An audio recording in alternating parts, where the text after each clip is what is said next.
call upon you, great wind. Toi no ikonoi, spirit of the wind. Let yourself become one with it.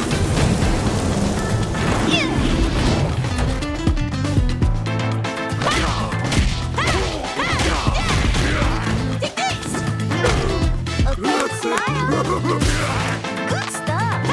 Wings. Go. Here we go. A jump. Just for you. Wings. Here I go.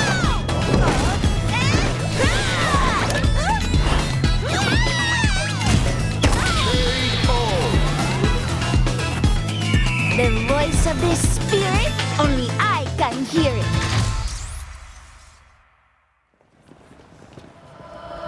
But not the one we're looking for.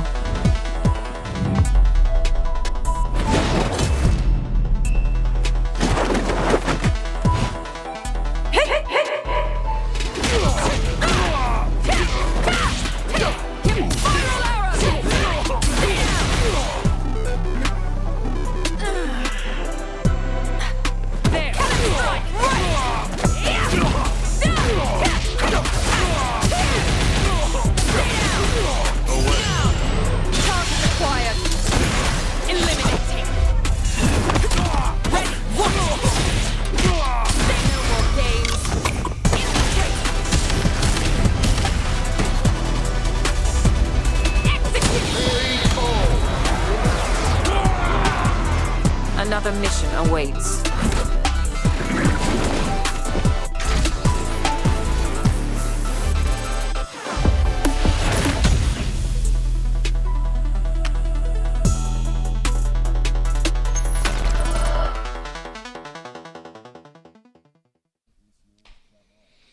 Alright everybody, and welcome back to another episode of Sets Tonight here on Capcom Fighters. You know it is the place to be on a Tuesday, twitch.tv/Capcom Fighters. It is where we have exclusive rights to bring you two players from different parts of the globe and pit them in a ring for the first to 10, as well as get to know them a little better with a pre-match interview and then hear their saltiness after the match with a post-match interview as well. Games, banter, you know it, you love it, only here on a Tuesday with that Tuesday special. But yes, I'm going to be your host once again tonight, Jammerz, and alongside me, it's not just me and Olvaha. Somebody has come back.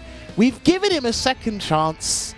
He decided to prove his worth to me as one of my co-hosts. Now I'm just playing with you. He's back in the house. We got him here. Ladies and gentlemen, he's back from his holiday. There it is. Lord Veggey, talk to me. How you feeling today? Right now, you gave me a lot of adrenaline in the beginning, thinking I had to go up on the stage and play for everything, but then you calmed me down by saying that you were just joking with me, so now I'm in an extremely good mood. And I had to say, watching the footage at your side while you were talking made it really hard not to get extra excited, because this game is looking ridiculously good right now.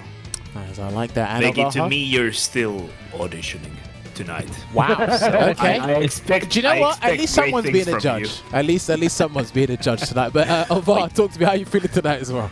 I'm feeling really good as well, and I was also watching with binoculars, like the small screen when you came into the screen, Jammerz. Oh, sort of what Leon does in Resident Evil 4 when he looks and zooms in on different parts of the game. Yeah, because I was watching at the developer matches with my binoculars. I'm trying to analyze every frame.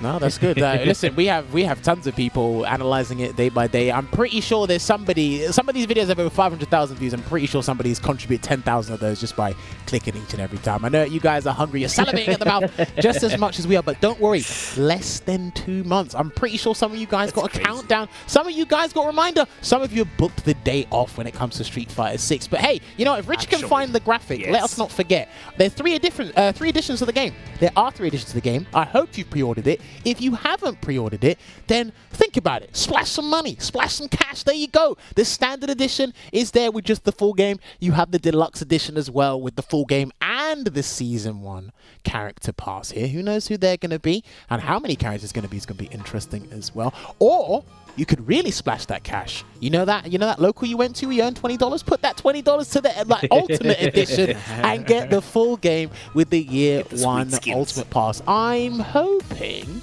maybe on the Sony store, maybe on Steam. I might have to look at it if they've got any information regarding what extra content is in the Ultimate Pass. That'd be great. Actually, maybe they might be able to divulge that later on in the future. June 2nd, I heard a game's coming out on June 2nd. Don't know what it is though. It might be Fighting Street 6. I don't know what it's called. Never heard of it before.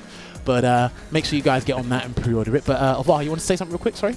Yeah, actually, I don't think we've discussed this before, but I wanted to hear about your plans for the launch. Do you have plans for the launch? Me? Too.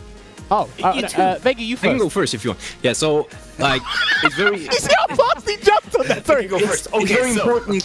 It's very important. Yeah, but it's fitting because I was just on vacation, right? And it's very important to spend time with like family and stuff. And Smart man.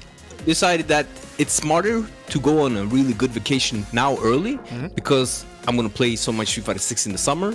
So you kind of like you're building up for the time you're gonna spend a lot of time playing Zangief and Marissa, that's for sure. So you're trying to get everything ready for it so that you have like the time to put the full focus into the game. So when June 2nd comes, I don't even know how my sleep schedule is going to look like or if I'm going to remember to sleep enough, but I will try. Put on those alarms, make sure to get enough of that sleep. Okay, no, that's Actually, good. I guess Veggey's gonna be like, in September, he's gonna be like, honey, we were just on a vacation. Time will fly indeed. And Jammerz, what about you? So people have asked, I've been very surprised at how many people actually asked you the question of who you're going to play. I didn't realize how many people would actually be interested in that. What I'm probably going to do is I'm probably going to go radio silent for a little while because I'm just going to stick with the game and figure out what I can figure out with the game and how I want to talk about it. Because talking about Street Fighter 5 is going to be different. Talking about Street Fighter 6 is going to be significantly different to how you talk about Street Fighter 5. So there's a lot of commentary things I have to do and apply to 6. I've been taking notes and whatnot now, but I might not stream and do whatever to focus because I think one thing that a lot of people forget about, events and a game that's coming out fresh on launch is for you to be able to have the best events and have people know what they're talking about and know what they're doing. They have to study the subject matter. We can't study the subject matter if you're not giving us time to do it. So I'll be around, obviously, to do certain obligations, but I think most part I'll just be in the lab. I'll just be playing games with people. I'll mess people to play games, but for the most part, I probably won't go, hey, I'm streaming, come watch me. I'll just be like, hey, I'm studying, here's what I found, goodbye, back to the lab. Obviously, get some sleep in some regard, because when I was playing that beta, my eyes went completely red. Because I was just staying awake. So, no, that's what I plan to do with the game anyway. I mean, Olvaha, what about you? Have you got any special plans? You going to have friends over, or...? For sure. For me, it's a tradition with a small, tight-knit group of FGC people who I've kind of gotten to play fighting games for like around 10 years or so with. And we're definitely going to have a launch party between ourselves. But I'm also going to be taking a vacation from work, which is nice. So I'll have time to study on the game. And also I will have time to play the game and get better and, compare notes with people and stuff. And I'm actually going to go to Head Stomper as well, which is going to be week after the launch. So shout outs to Head Stomper as well. Okay, so you've definitely got already hitting the ground running, going to his first event not long after the launch of the game. Gotta experience that launch hype. Hey, listen, I respect it, and we should all be excited. But what you should also be excited about is my lovely runner show. Yes, put it on the screen right now. I know that people love this stuff, not really, but I'm going to say it out anyway. Yes, right now we're just having a little talk, catching up with Veggey, who haven't seen him for a little while, as well as recapping on some certain things as well. That is the Street Fighter news section. And then after that, ladies and gentlemen, in about 5 minutes or so, we are going to have our player interview here with our lovely guest tonight. You may have seen it announced, but we'll talk about that very shortly. And then in about 35 minutes to 40 40 minutes from now, that is when the first to 10 exhibition will begin. Now, yes, we did allude to it. Capcom Fighters did put it up on their Twitter yesterday, but this is the exhibition for tonight. Big thank you to Soundboy for recommending these two, because there's been a Scottish resurgence. We had Citizen on a couple of weeks back, and now we've got more Scots coming to join us tonight to talk some Street Fighter. Yes, on the left, Suleymon going up against Naught on the right. These guys have been pretty active recently in preparation for Fighting the Streets number 6. Apparently that's the game that everyone's calling it these days. But yes, I can't wait to hear these guys' thoughts on the game as well. And also, for those of you who don't know, these guys were representing teams at one point. They were part of the Gfinity Elite Series back in 2018. I think it's 2017, 2018, one of those 2 years there. But what do you think about this one, Veggey? More Scots on the scene. Another matchup that you did mention, Zeki versus Blanca. I don't think we've had it on the show at all, if I recall. I can't at least. I don't think we'd have that many Blancas on in So general. we had Wolfgang. Yeah, I remember that. And we had. I think you guys had. Did you have Vilju on? No, you had someone else from Finland. Yeah, so we at least had Wolfgang on, but that might. Yeah, there's not been many Blancas on.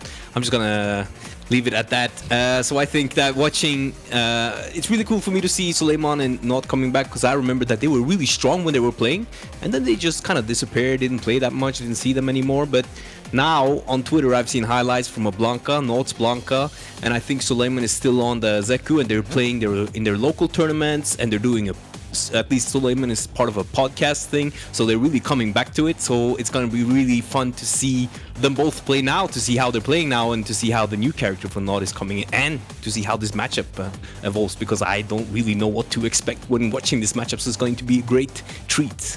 Indeed it Jammerz and Olvaha. Olvaha, what about you? You excited to watch more Blanca, or are you excited to see some Zeku just beat on some Blanca? What's it going to be? Actually, I've been playing Blanca myself in preparation for 6, and out of curiosity as well, for several weeks now. And I think he's a really fun character, and I think he's like especially fun to watch, because some people are way more creative than me. They'll come up with the most crazy setups, just like Wolfgang when he was on.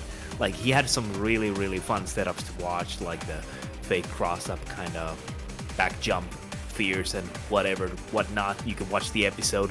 We got it all there. Got the tapes. But outside of that, these two players aren't like, I'm not the most familiar with them. Obviously, I know them by name. I've seen them play, but I'm looking forward to a longer set, and I have my own opinions on the matchup. I think Zeku has some good options, like Blanca can't throw random Blanca balls, for example, because especially young Zeku has a consistent answer in the run with the slide. That's a consistent answer on the Blanca balls, for example. But I think old Zeku isn't bad either against Blanca, but it's going to be interesting to see. Well, at one point we'll talk to these guys about the matchup, how they feel about it, of course. But do not forget, ladies and gentlemen, we need you following this channel, because things are in that transition. You blink, Street Fighter 6 is going to be upon us, but we still got a couple of Street Fighter 5 exhibitions coming your way. So we have a positive closeout for the game as well. What I also need you guys to do is right about down there. I know you guys use mobile phones, right? I know some of you have TikToks. Your friends send you TikTok videos in those WhatsApp groups, and you'll laugh at them.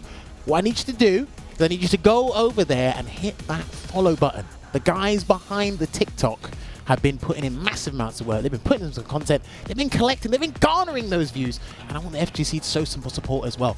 Go on TikTok and follow that Street Fighter account here. And who knows? You might see something interesting you might not have seen yet. Who knows? There's going to be a bunch of characters on there. Yeah, we will. But these guys are putting in the work, of course. So, yes, like we said as well, there's tons of Street Fighter 6 content to digest. There's developer matches. Don't forget to subscribe to the YouTube channel as well. There's all that stuff there as well. And then, of course, I like the fact that the Street Fighter Twitter account keeps reminding us of how much time is remaining. I'm like, look, just give us the game already. Like, look, no one gets hurt. It's fleeting. No one gets hurt. Just give us the game. We can have a good time and stuff like that. But hey, now everything. Remember, everything is trying to get in order. I'm pretty sure they want to have a smooth release, a very positive release. Don't forget CPT's among us as well. $2 million or $1 million could be in your pocket at home if you just picked up the game on June 2nd and practiced with Blanca and sharp a set we've never seen before. Stuff like that. There it is. Prize pool over $2 million. And I'm hoping fingers crossed, because I don't think our community manager in the back can tell us this, or maybe they don't have any information regarding this.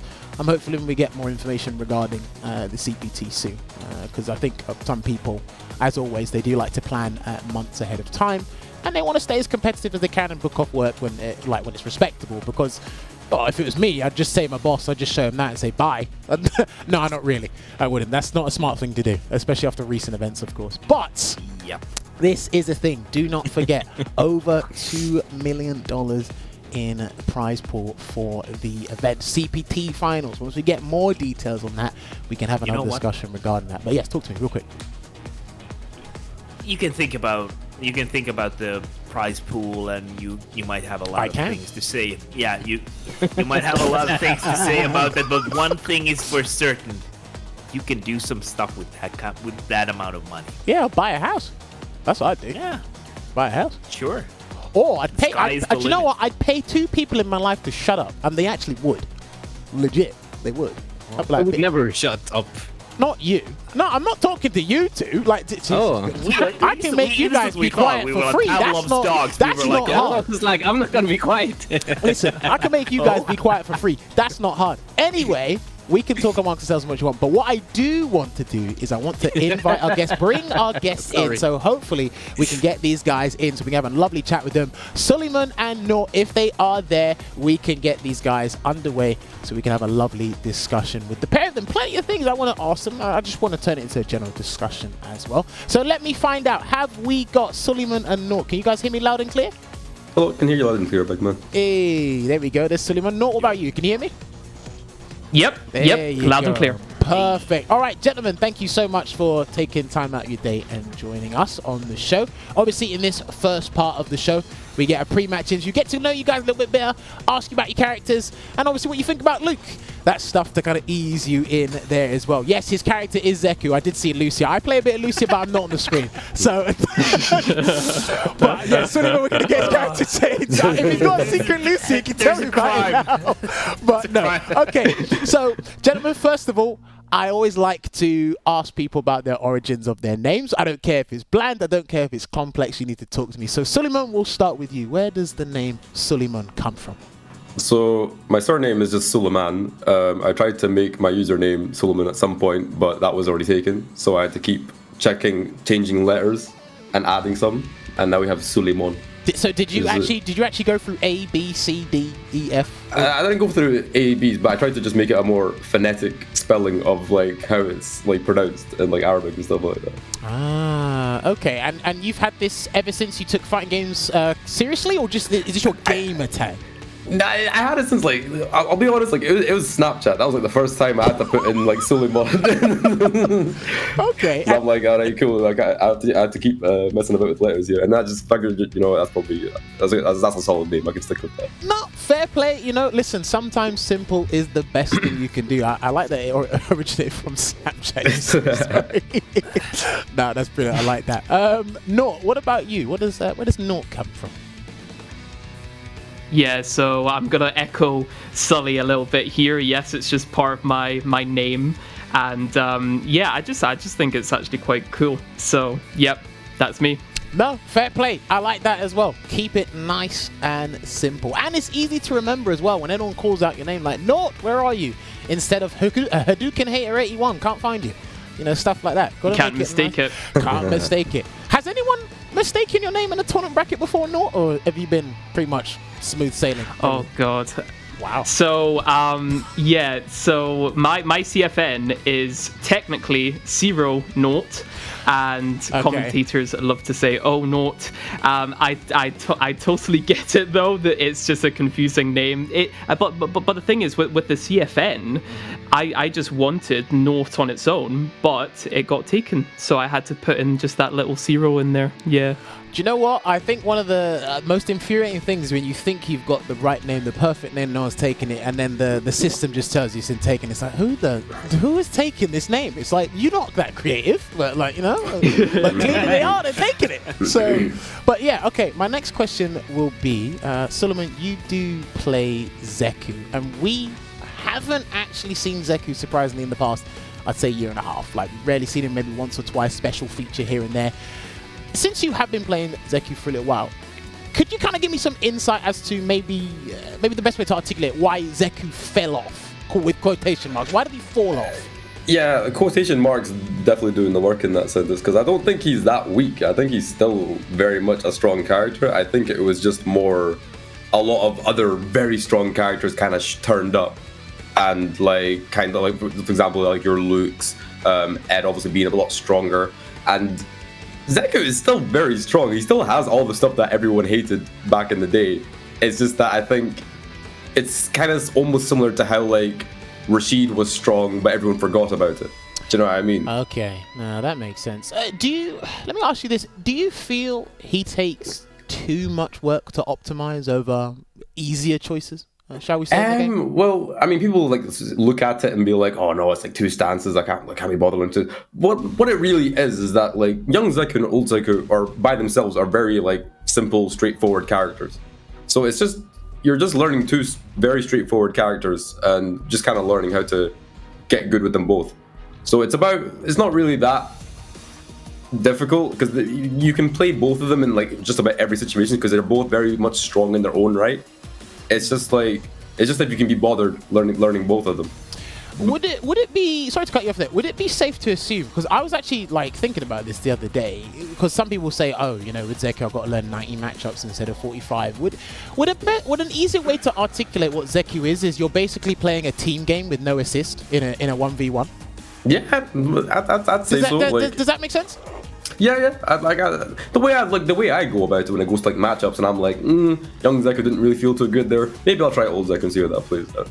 And like that's just how it is. I don't really try to overcomplicate it in terms of like, oh man, I need to like learn this matchup with both characters. It's like no, who's got the time? Like both characters are strong. Let me just work with what like feels right at the time.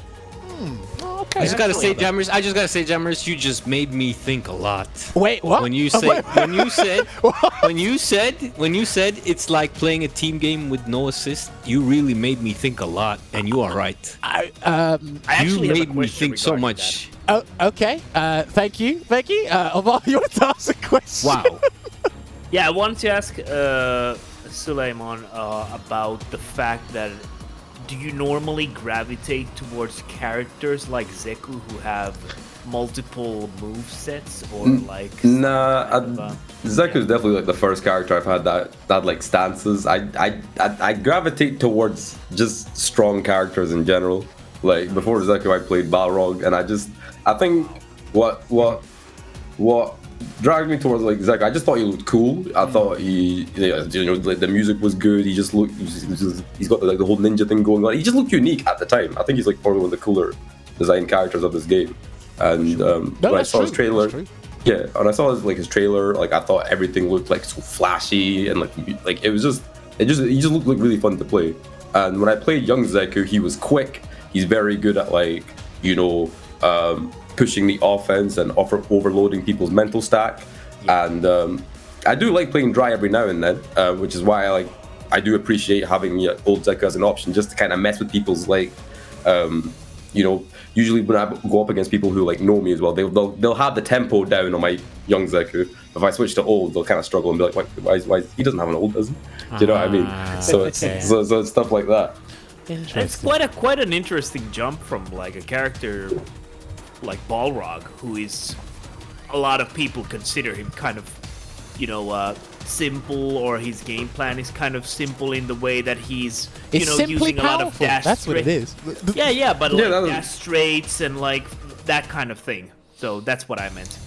I get that, but it's like I said earlier, like Zeku is just two simple characters just merged into one. Like I think the game plan with both young and old is very straightforward. Like when you see Infectious playing young Zeku, he uses like two buttons at most. It's just like start medium punch and then just throw, and then you'll see him stressing out all these top players. Like the game plan is very much like straightforward. Okay. But can I ask regarding that? Would you say that young Zeku and old Zeku have a lot of carryover to each other, or are they very different as characters in your opinion? Like carryover is like you go from Ken to Akuma. There's a lot of carryover, right? Is it like that, or is it like going from Ken to I don't know? Mika. Give me a name. Mika. Yeah. I don't think there's a lot of carryover at all. I think it's very different.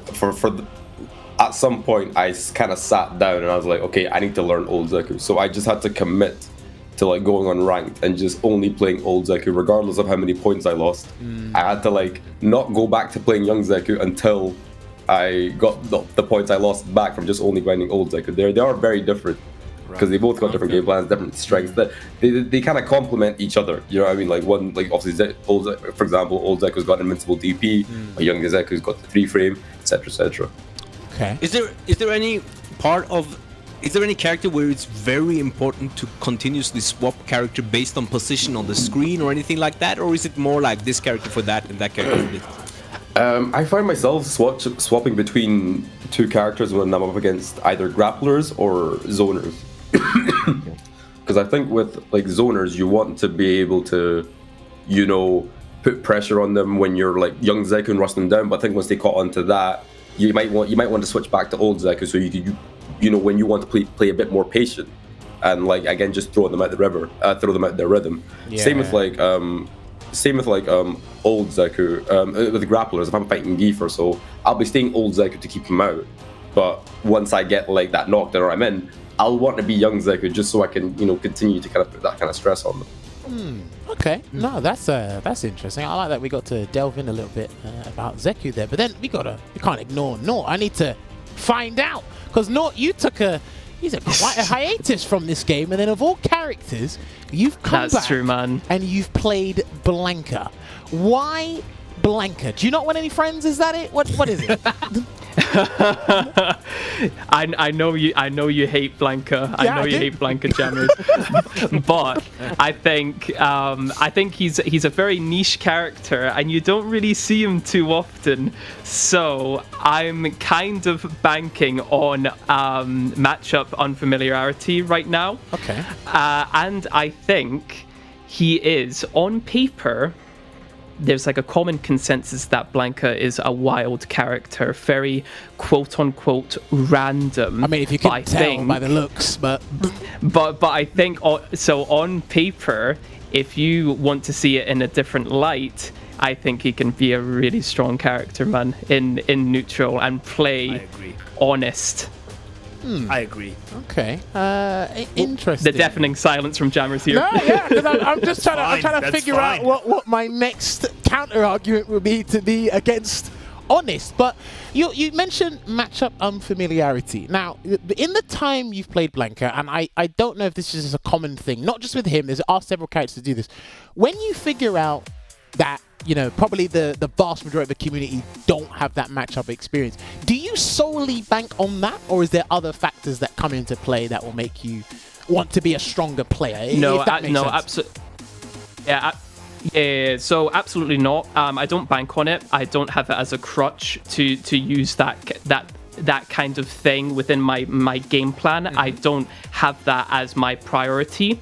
With characters like Blanca, you need to mix it up. You need to find what is the safe option or the quote-unquote honest option, and the fake option, to always have your opponent guessing on what option you're going to do. Because again, in theory, with Blanca, you can effectively react to all options, but here's another question. Are you going to be ready for all of those options at the same time? I would argue not. Okay. So that's what I'm trying to kind of play around here. And my main game plan is to basically just hold a lead. So, yeah, and just... I definitely know he can play lame. That part, I think he's an expert at definitely playing lame, especially if you lack the knowledge on how to deal with every version of Blankable, whether it's the rainbow roll, the horizontal one, or even V-Trigger 2. Well, I know V-Trigger 1's come to light in the past year or so. That is actually super strong. That was something I definitely overlooked a couple of months ago. But that's just my ignorance towards the character. Sometimes I'll let hate blind me, as opposed to... but that's just me. But let me ask you this then. In your personal opinion, give me 3 characters you don't like fighting as Blanca. Oh gosh, with the limited matchup knowledge I have with playing as Blanca against other characters, I've had trouble surprisingly with Sakura, but I know that she's got some consistent options, and to be honest, like I think she's just a really solid character, and that might be part on me not knowing the matchup. But so Sakura, Seku. Seku is another weird one. I think that matchup specifically is actually quite. I think it's 5-5. I think it's a pretty honest matchup, and it's a really fun one as well. Okay. And what else? I would probably. G's a strange one, man. G's a strange one. Tough. I feel like it's a really tough one for Blanca. Yeah, no, I totally agree. I would say those are the main ones. Is there anything specific about G? Or is it just, I don't like his V-trigger, or when he does like a dash straight or a dash low? What is it? I think it does have to come down with the spacing. Okay. With the I'm pretty sure it's the. Is it the low? Like the low? Yeah. What's it called? It's smash under, but the dash low is basically smash under. Yeah. But even so, even just doing that in neutral, if I'm going to be walking in and out of your range, and you do it just at the cusp, sometimes you're just not ready for it. So yeah, it's just some of those matchup minutiaes that you have to get around. Yeah. Well, I think that's just difficult in any fighting game, regardless of what character you're playing, or regardless of what character you're fighting against. So yeah, I like that you brought that up though, because there's some things, even if you know it's there in the arsenal and the toolset, you might not be ready for it depending on the scenario. And in Street Fighter 5, with certain things that G had, you kind of had to let it happen, even if it didn't happen in that window you were looking for it. You know, you still get caught off guard by it there. Now and again, my Blanca's a full thing. It's part of the process. So yeah, so it's only I've only been playing Blanca for like a limited amount of time, and I did have him as like a little secondary a couple years ago, but I didn't take him seriously. I still had my husband Urian as my main, and so but like Blanca has been on the bench for the majority of Street Fighter 5. I think with the addition of the changes to V-Trigger 1, that makes him, in my opinion, really solid. Blanca. I actually have a question regarding Blanca. Okay. So when you picked up Blanca and you started playing him more actively, do you feel like people react to that character differently compared to when you played Urian? Because Blanca carries a lot of those, initial 100%. feelings. Yeah. Okay. So 100%. Did you find that people started taunting more or like something like that? I was thinking more of like. Oh, that's actually an interesting point. Yeah, I've only had a few people taunt me when they got the stun on me. I didn't really experience it that much in the past. Because you never let them stun you. That's the exactly. Yeah. So that was a little bit weird, but thinking about it more. So, you know how the clear option with Blanca and Blanca haters is that they mention just random Blanca ball. I've seen with a bunch of players online, they would just jump from full screen in like ridiculous ways, man. And I thought, why are they jumping there? It's frustration. And then I think, all right, they're playing around an option that I'm not even thinking about because I'm just trying to play the ground game. Exactly. But they're thinking of the random option, and I'm like, wow. So like for instance, here's an example: playing in the mid screen, the person just randomly back jumps. I see they back jump.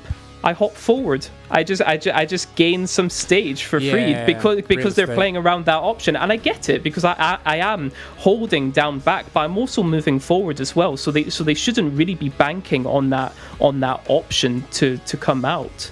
So again, it's just very questionable neutral decisions. I think that was actually quite good. That was a good question. really interesting, actually. I think we've all done some questionable things and have questionable things in neutral in general. Listen, it's part of some things are done out of frustration, some things are done with a solid game plan in mind. It's just depending on the character, their aesthetics, their tool set, the mechanics. Something's going to annoy you, something you're going to love about them, and make you play a certain way.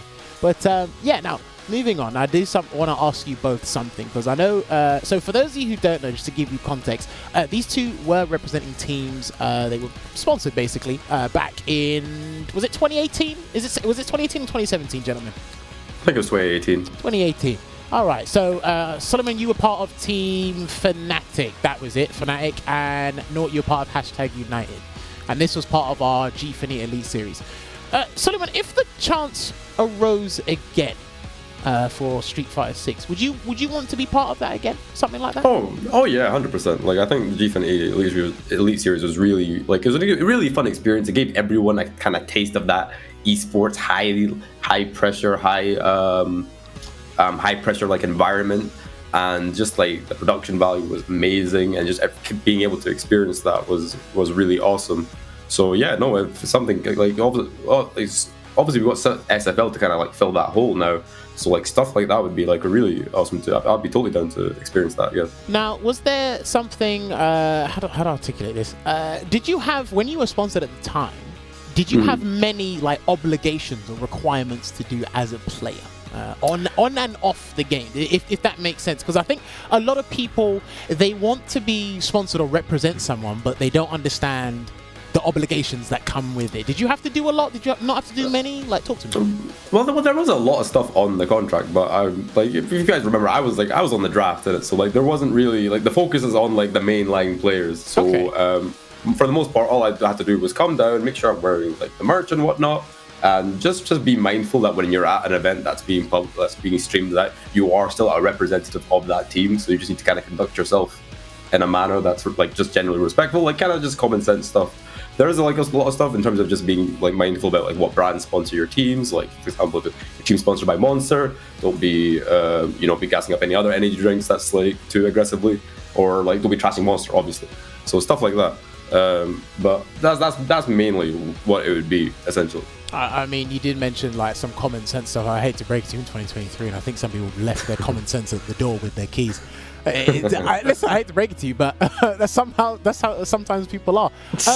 No, what about you? If something arose in a similar regard to G-Fnatic, would you take an opportunity again, or do you think you're kind of done with that kind of sponsored fighting game player life? Or yeah, that's a good question. I think if I was offered it and I feel like I could do some damage, then yes, I would definitely pick it up and do that again. Yeah, 100%. It was a really exciting time in Gfinity. It was a new wave of kind of that esports in Europe for fighting games, and I think in a sense it kind of paved the way a little bit. But yes, as Sully said, the SFL Europe is making its strides as well, and I tune into that as well. So yeah.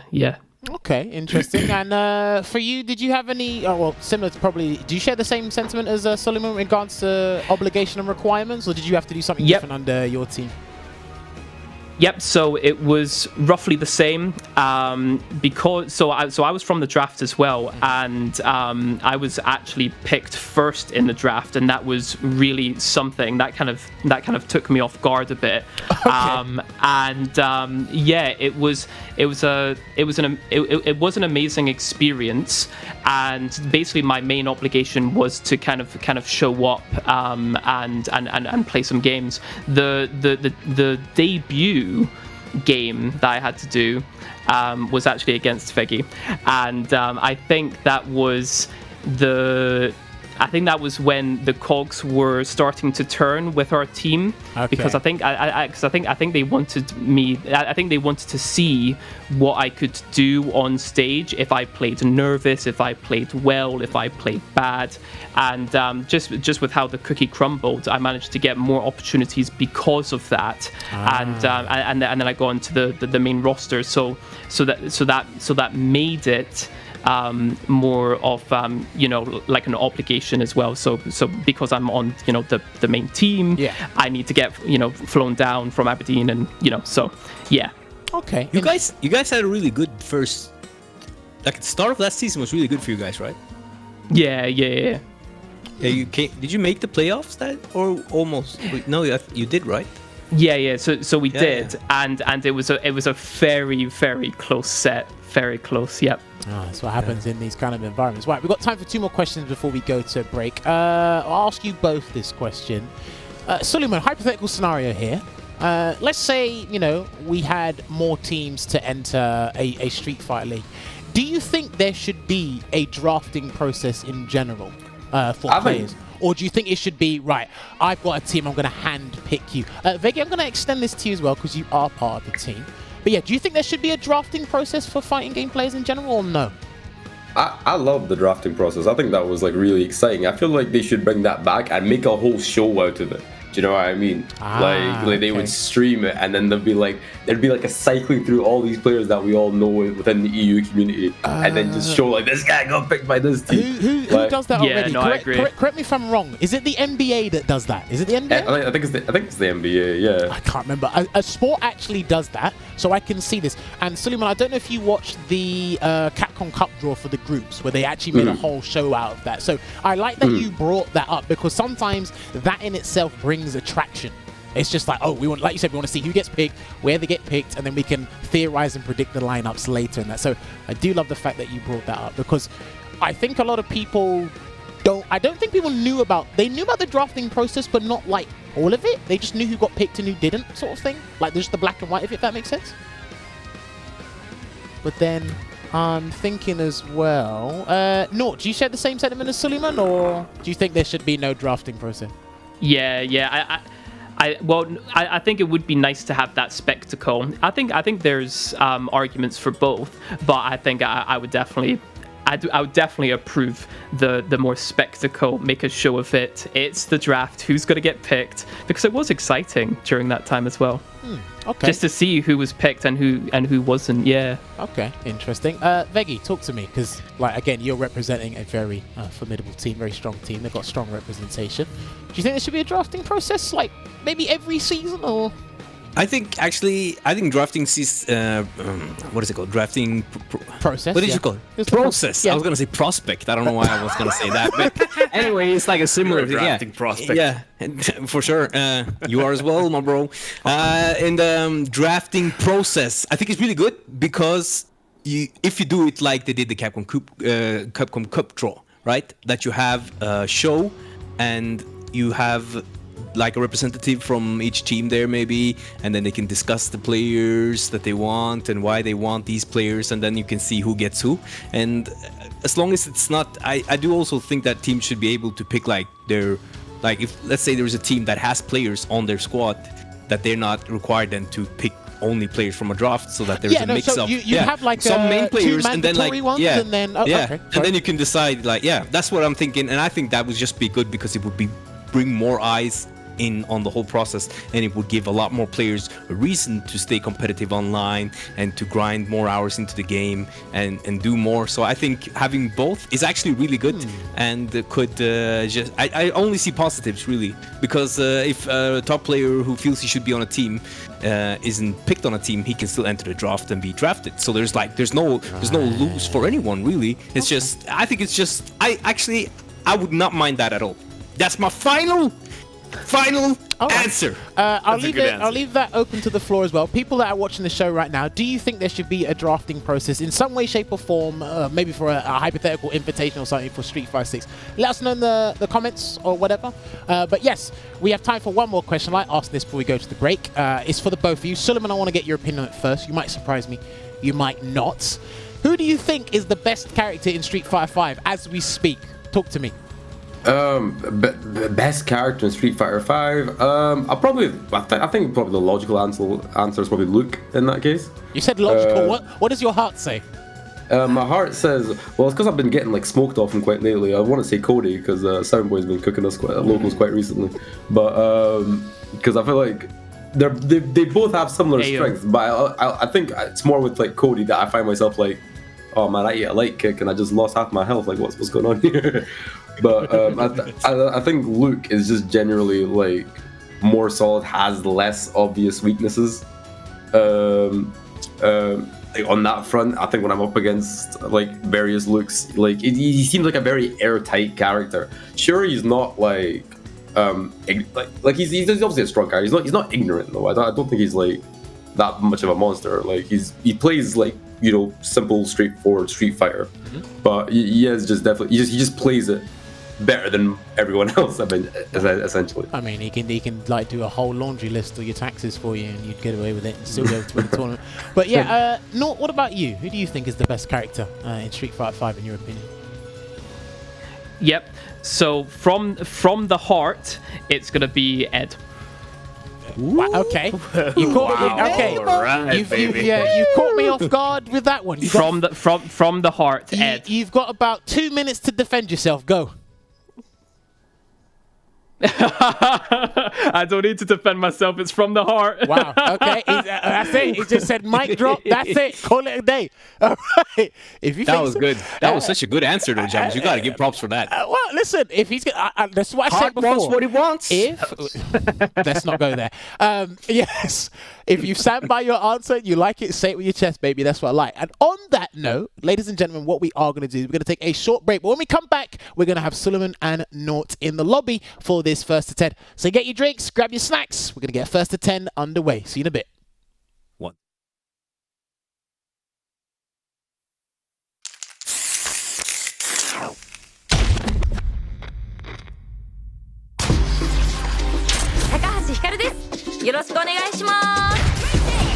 どっちが勝つんでしょうか。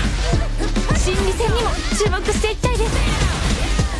いいのが入りましたね。今。いいよいいよ。いやー、頑張れ。なんかこっちが緊張する。いやー、ここ気が抜けないですね。出た SL 技。おお、しっかり倒しきりましたね。どっちが勝つのこれ。いやもう頑張って。うわ、これは痛い。いいんじゃないですかこれ。いけそうですよ。この場面でいい感じに溜まっております。ゲージがなんかもうすごいことになってるよ。うわー、決まっちゃいましたね。最高の試合でした。いやもう2人とも天才すぎ。お疲れ。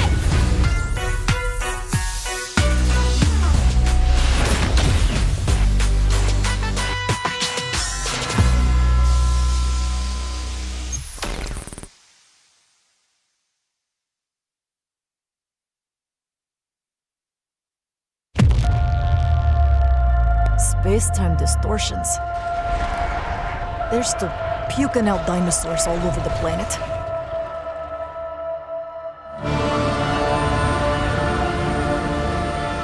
So, Bikitoa Island's been sealed up for 3 years, and Ibius won't own up to Leviathan's malfunction?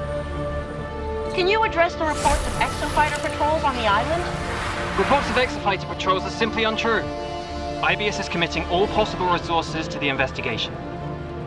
Exercise results logged. Sunsetting temporal instance. Come on back. Drinks on me. There are hundreds of exofighters running around out there. Everyone's armed, and nobody knows what'll happen next. 1 minute, they could be helping you. The next minute, they're shooting you in the back.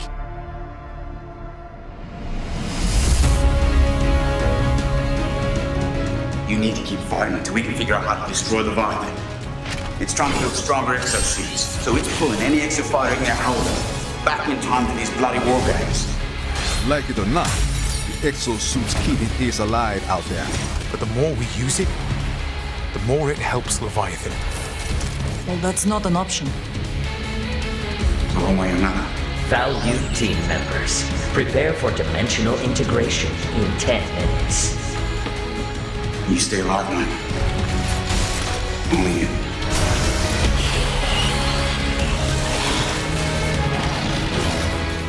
If you give an AI like Leviathan the directive, improve our exosuits, It has to complete.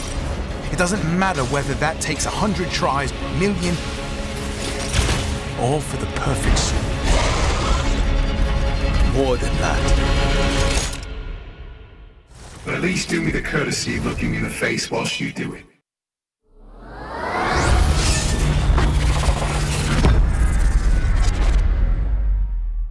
Okay, pinky, forefinger, back to middle, full wrist articulation. Then we do it in reverse. Begin. What the hell are you guys doing? It's a secret robot handshake. Good morning, Victoria.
Welcome back to Sets, the first to 10 series here on Capcom Fighters. My name is Olvaha, and I'm joined by Veggey and our other host as well, who will be appearing shortly. But before that, Veggey, I want to ask you, are you excited for this set? I'm really excited, especially after I heard Naught say that he thinks Seku is a tough match, but it's 5-5. That means he has a lot of belief in that character. If it's both a tough matchup, but it's also even, that means, I'm excited to see whatever we're gonna see. I do wonder what old Zeku can do to Blanca balls, or if Suleymon is going to stay more young to have a punish on that, or if Naught's even going to be playing that way. There's so many questions, and there's so much time to find answers, and we will find all the answers, I think, during this set. So I'm just excited to experience this with you and Jammerz, and learn with you guys, and just have a great time. Let's go. It's gonna be great. Always love seeing some Blanca, especially now that I picked Blanca myself. That was kind really of fun character. That was kind of perfect that you just picked up Blanca, and then we had suddenly fate. Aspiring Blanca mains discussing Blanca in the set's pre-show. And the assumptions that people have when you play Blanca. Yeah, that's right. You guys just sit in your little corner with all the Blanca players, all 4 of you. I'm scratching my head and just, all of you scratching guys are here just like, and being an animal. Nobody understands our struggles. Nobody knows the matchup, but nobody understands our struggles. I actually like Blanca design in this game, though. Yeah, okay. I think it's fun to fight against Blanca in this game. That's why I don't ask. That's just me, though. Real different Look at him rolling on the screen. Let's go. Anyway, right. So yes, ladies and gentlemen, thank you very much for joining us tonight again. Scottish first to send. Like I said, thank you very much to Soundboy for recommending these two. These guys have been putting in that work. We're going to see a matchup that we rarely see on the channel. What a buffer. That crouching medium punch. Do you know what? That's been a nightmare for, I think, since season 3. That button is very good. Gunslinger used to abuse it all the time. Shout out to Gunslinger. Must be shift there and a punish. Really good button. We did hear that Suleymon really likes to, prefers, especially in the earlier stages, he preferred to play Young Zeku, but I think in this matchup, Young Zeku is kind of the way to go because he has a consistent way to answer Blanca's. Was that on purpose? That no, I think he wanted to do jab into. I think he wanted to do jab into Horizonto for something, but I think he did the wrong version of the command grab. He thought he was going to sit there. He tried to do the up ball, but.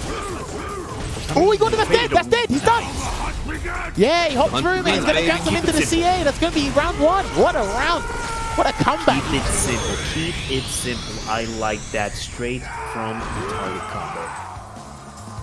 That is such a frustrating way to be shimmied as well. He's just jumping behind you while you're tackling, and you get killed for your troubles. Do you know what? It's actually been a very good throw bait. I remember Verdoyens used to do it a fair bit. I think Velio still does that. He does that. I want to give shout-outs to Velio, my good friend from Finland, who is, I think he's like one of the best Blancas in the EU, for sure. Maybe EU for sure. Don't worry, he's got an encyclopedia tricks, I know. Alright, misses the throw there, walked up and throw, that amazing walk speed there from Young Zeku, using that shout to Earth V skill 2. The non-charge version is actually easier to deal with than the charge version, but you can still catch the charge version. When it's stored, I should say, the stored version. Yeah. In certain scenarios there. He hasn't jumped particularly, not much yet, Suleymon. He might go for a hard read on the B skill 2. Yeah, there you go, he already tried to jump. Yeah, seriously, that crouching medium punch is one of the best entires in the game, I feel like.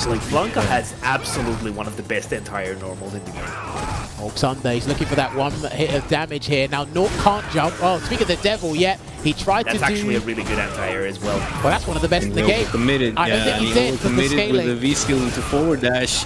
It's gonna be guess for game. Let's go! Ready with the anti-air! And another one ready with the anti. It's like they're just forgetting about the opponent's action because it's so tight, so close. Especially when you're playing a new character, you might just overexert a bit in those scenarios. I actually want to say this about Blanca's entire game as well. When he has those situations where crouching medium punch is not the best option, he can actually do the roundhouse version of the rainbow ball, the up ball, and that's actually a really solid option in certain matchups, like Seth with the axe kick and dive kicks from Cammy, and I think the flip from Zeku as well. I think it mainly works in the corner because you won't be able to cross him up, and he's already crouching anyway, so he's storing the charge. He jumps out of the corner there, gets an execution error on that run, unfortunately. And here comes V-Trigger 1, Jungle Dynamo.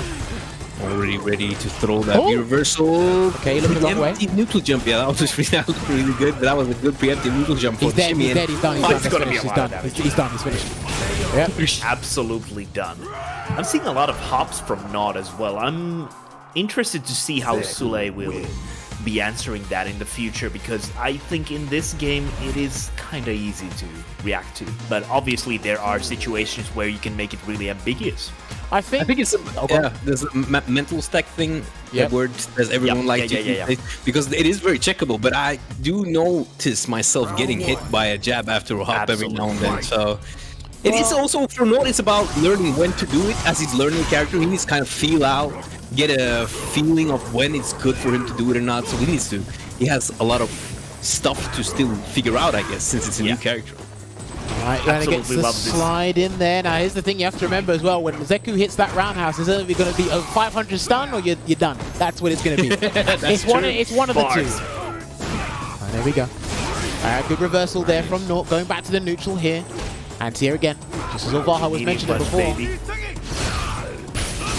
A lot of damage here, but he's going to spend the core. I don't know about that. I think he could have saved up some pressure or something. Because he already had the corner. That both these characters have such a solid anti-air option with the V-trigger as well. Both of these characters have a great V-trigger for anti-airing. And Suleymon has been having a really good read on when Naught wants to press on defense, and that's how he's really opening up this round. I'm not really sure, how does that V-trigger work outside of the... does it have a good priority, Jammerz, do you know, or Olvaha? Well, if you just use it like that? It amplifies his Blanca Ball, Rainbow Roll, what are you, did you ask about Blanca? Yeah, he asked about Blanca. Yeah, so basically his electricity becomes better because he makes a big hop before that. Well, so he gets the frame advantage is slightly less. He just gets better screen carry, right? Yeah. Yeah, but also his Blanca Balls become slightly harder to punish, and they go through projectiles as well. And then they go through V-shift as well, apparently. Nice with punish. The chat is screaming Suleymon, official mascot of Footsies, and as he's doing that, he's confirming the standing fierce and with punishing with a crouch medium punch just for the round. Beautiful. Beautiful interaction. I guess he really is. To chat and then chat back to player. Love to see it. Love to see it, Jammerz and Olvaha. They willed it to existence. It's the unofficial mascot. It's 2-0 right now to Suleymon. This is looking really good. Naught's had some moments. I think he hasn't been able to fully capitalize off of the V-trigger one just yet. And remember, the damage differential between these two, it's not night and day, but you could come close to it because one character, he said you could play honest, but Zeku might beat you in that honest department. Nice jump. For sure. Nice jump, beautiful jump, though. Almost looked like he did it on reaction. And again, he wakes up with a reversal straight to the V-trigger 2 for the side swap. Not a lot of damage, but if he gets a clean hit here, he'll be able to convert again. Or he can be able to use the V-trigger to stop a Blanca Ball, I think. Nice kill and carry. Counter hit, nice work, and he's going to confirm that into the... Oh, that was frame kill. That must have been a frame kill. That was so sick. Yeah, that was... I think if it was a quick rise, it would have been a guard break. So much is happening, though. What's it going to be? He's so patient on defense now. Suleymon with the delay. Not getting hit. Oh, my days. He could have lost because of that. Oh, my word. Yeah. And he gets hit by the confirmed one more on the inside. That's safe. That's safe. That is safe. He must have wanted to chip. He must have wanted to chip. Yeah. That's the thing. Like, Fierce Blanca Ball is cancelable, but if it goes too much of a distance, it doesn't. It's not cancelable anymore. Well, but I mean, there's many rounds still for Naught to make the adjustments. Still, he had a good, he really had a good one there. Nice backdash after the V skill. Good jump. But gets red. This is the thing, that V skill is actually pretty powerful when you get the hit and you've got a life lead, but when the opponent is snuffing it out and they want to jump in on you, the risk reward's there, and that's done. Wow. That's going to be 3-0. That's going to be 3-0. He's finished. This combo's not going to be done. Oh my word! I swear he could have done more. Surely he did something funny. Else. He let the animation. It looked like almost like a taunt. Oh, no, he let the animation rock. Watch out for the reversal. I mean, he's an animal. Is the DP coming? Is it coming? No, that's a throw. Can't take anything. Can't take anything. Where delay? Oh my days, yeah, that must have been a reversal. That delay was too sick to be. Oh, wow. Never in the lifetime of Street Fighter 5 have I seen someone sit there for 1.5 seconds and just do. No one's done that. But if you would think anyone could do it, it would be the Zeku players because they are inclined to wake up, stand medium punch. That was Gunslinger who started that. True, yeah, that's true. Yeah, that's true. But you know, I'm just saying. Literally, I'm just saying. It's a case where they're taking advantage of the priority system. It seems that Zeku literally took advantage of it the most because of obviously his wake up animation. Which people struggled with. I struggle with it too. I still struggle with it now. I do too. Me too. I just didn't want to be the only one, guys. Don't worry, you're in the club, bro. Oh, okay. Now the thing is, for me, Naught's just find it difficult to get a full combo, a clean hit. Yeah. Because that's also a thing with Blanca. I feel it's like your openings they're not really that great from neutral. I feel. Guard break. Wow, Guard he's break. actually letting Yeah, it he let it rock. He's not getting the conversion from it. Nice. Almost like a bait. I Finds think the it's V-trigger. the anti-air once again. That's a really, really good But option. the thing is, he's not. It doesn't do a lot of damage for me. The screen carry is fantastic. It's not doing a lot of damage for me. That's a trap, by the way. I remember a French player showed me that years ago. This still works. Forward throw. He can get another one. Here's the comeback coming though, and that V-trigger. Any hit is gonna be huge. Is it? No, not enough. Too much scaling, but decent. I mean, you're in the corner, yeah. Oh, he's and dead. He finds the punish. Yeah, he's on done. the V-shift. What's really interesting is Suleiman's committing to a normal into a special and then going into that. So he's confident that he can catch Naught in these certain areas to challenge and convert to the V-trigger too. And Naught hasn't been trying to bait that and make him overcommit because he can punish, but I guess he's just found his timing, his rhythm maybe. Nice finds the hit. And this time the initial jump is anti-aired. No change up. Let's go. Wow, you're lucky. If he did a different version of the Gram Koku there, you would have got hit and that V-skill 2 would not come out. That is plus on block. Oh, combo. I feel like Naught has a good read on when he's like really invested in doing his stuff. He's getting some clean jumps from that, but the conversions haven't been that great. Let's see what the corner's gonna give him this time. Another wake up DP Jammerz. It gets you, mate. It's such a threat for the corner, and because he's airborne, because he was airborne, he couldn't finish him. He's not dead though. Yeah. No, he's not dead. This is wild right now. Oh my god, he has to... Oh, that's...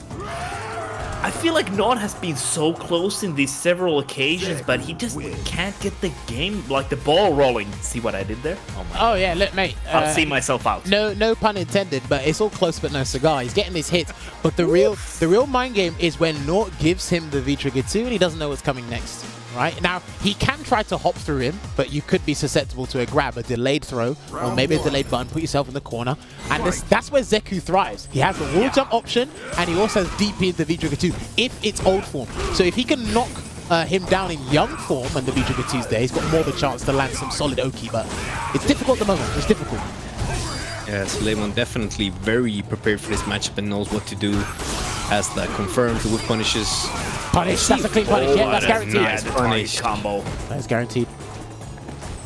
There's a wall jump. That was a great, I like the activation. He rolls over here. That is finicky. Like, even though it's a good anti-air option, it does hop a little bit forward. So sometimes punishing things like that from the air can get really finicky with Blanca if you're trying to use the V-trigger.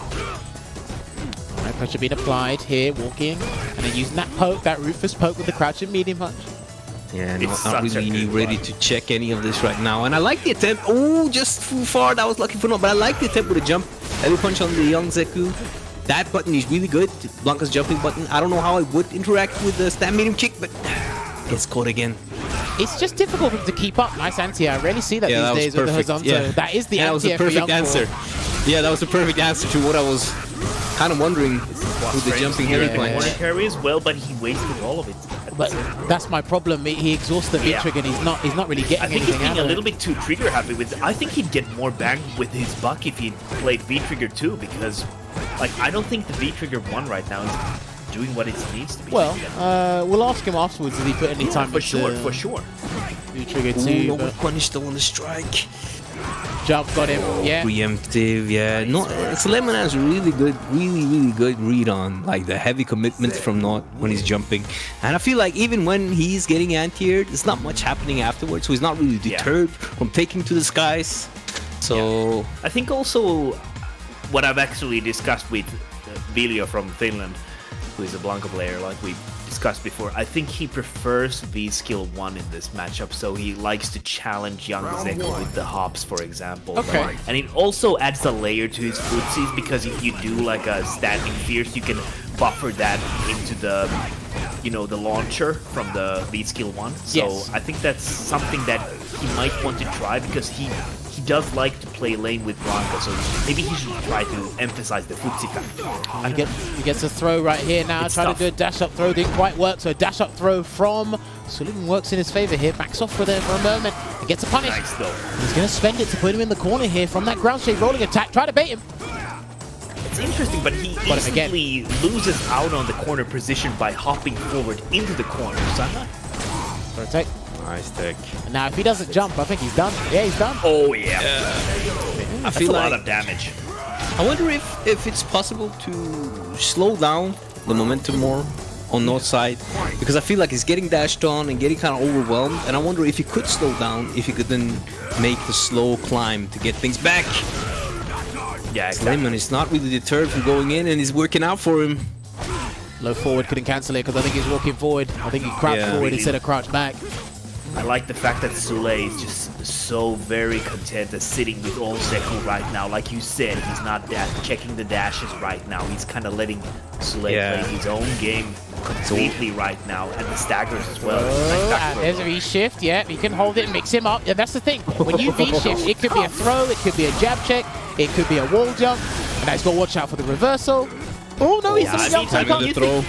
You think Blanca is a slippery character? Look at Zeku just avoiding everything. Did he want that? Did he try to go through? He's done anyway. The go through thing? Yeah, he's done. Oh, that's 6-0.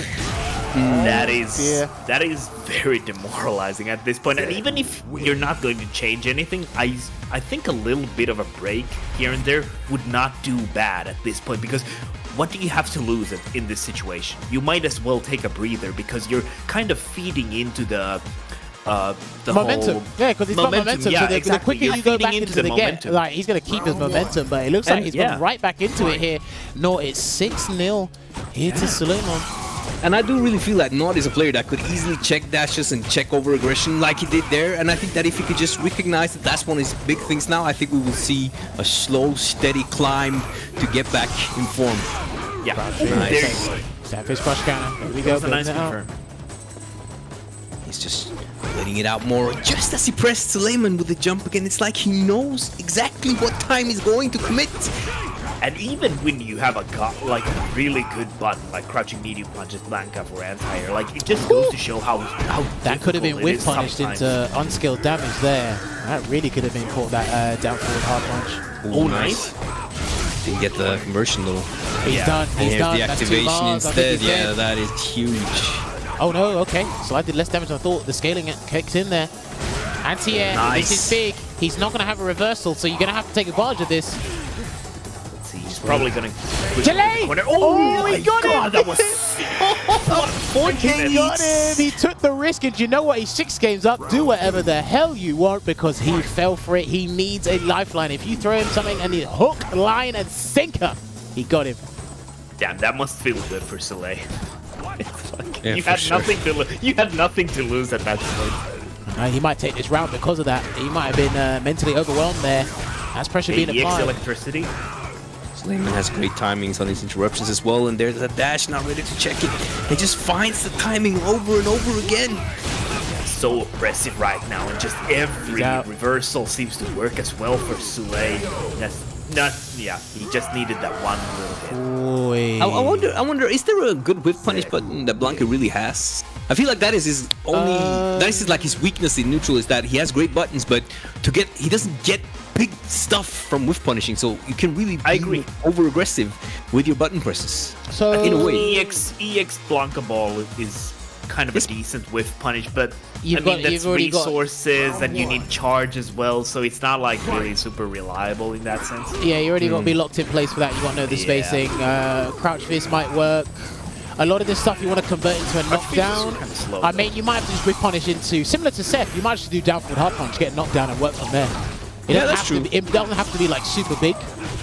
Oh, he got the cross up. That's that cross up. You know, it can be very awkward to anti-air a close Zeku jumping.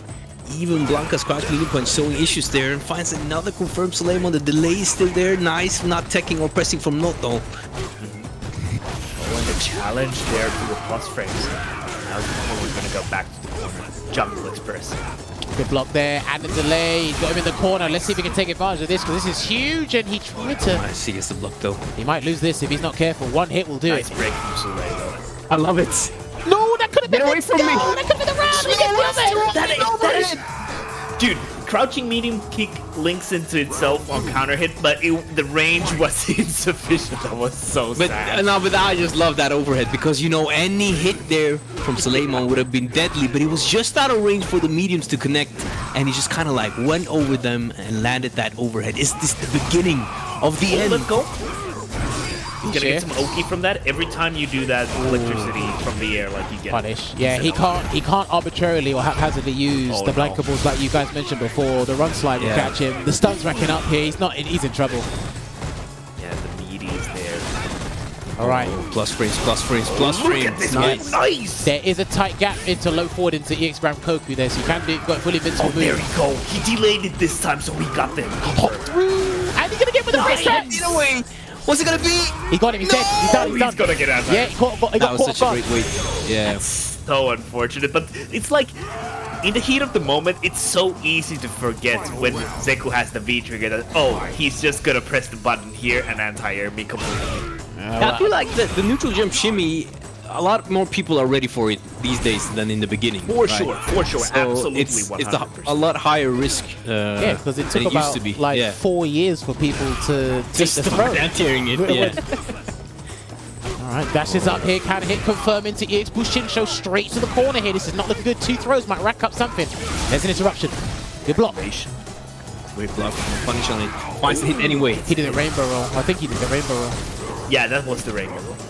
Oh, nice. Gets under, gets the auto-corrected anti-air. I like these hops. I like these hops actually to answer the beat reversal. I'm actually taking notes here. He could have lost. Suleymon really just adapted on the spot to the over-aggression and was ready to check the dash. And finds that awkward angle again. Dude, that young Zeku jump arc, so good. It's like, wow. The thing is, when they toned down, there was a season, I think it was the season that Blanka came out. It might have been the season afterwards. There was a season where Zeku could not do that jump meeting kick because every anti-air hit behind the character's head, so he couldn't do that. The moment they toned that down, it's like, yo, his jump meeting kick became one of the best jump meeting kicks in the game. And again, I just want to say, Suleymon, because he's been finding that angle, as Veggey has been alluding to, found that angle that like you want to think your anti is going to work, but it don't. It really don't. I mean, that's simple geometry. Wow, gets the jump in without a tech. Oh, back throw do on the stun. Oh, by the way, Veggey, you were saying something? Oh, yeah, we'll get just birdie down play, you know. He could always do that jump medium kick even before birdies was nerfed. Just had to say it. You know, I have to. I'm sorry. Man, what's new? Nothing. Not looking good. Wake up buttons here. Oh, nice here to here though. Damn. Sule is just playing so on point. And confirming that as well. Damn. He's just falling short. Every time he gets... It's just the reward for me against Zeku is not big enough. And then when he tries to get to momentum, Suleiman's like 2 steps ahead, gets a reversal, does a V-shift. So he's mixing up the options. Oh, nice. Okay. I feel like Suleymon has all on lockdown right now. With punishes, confirms, the change of pace, ready to check, knows when he's not going to get checked.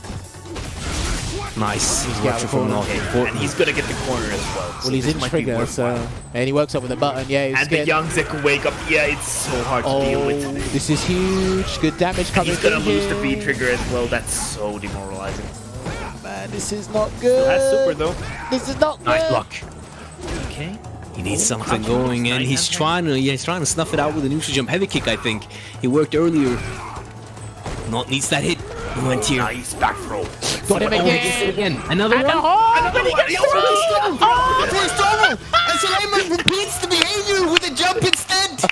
And back throws. Wow. Fights fire with fire. He was like, you like back throws? Here's mine. Okay, he went to that well one too many times. Now, it does work the first time. After that, you got to mix things up. Maybe the jump would have worked. Maybe like a dash up medium punch or something would have worked there. But that is looking very bleak there. And you know what? I love the empty jump for him.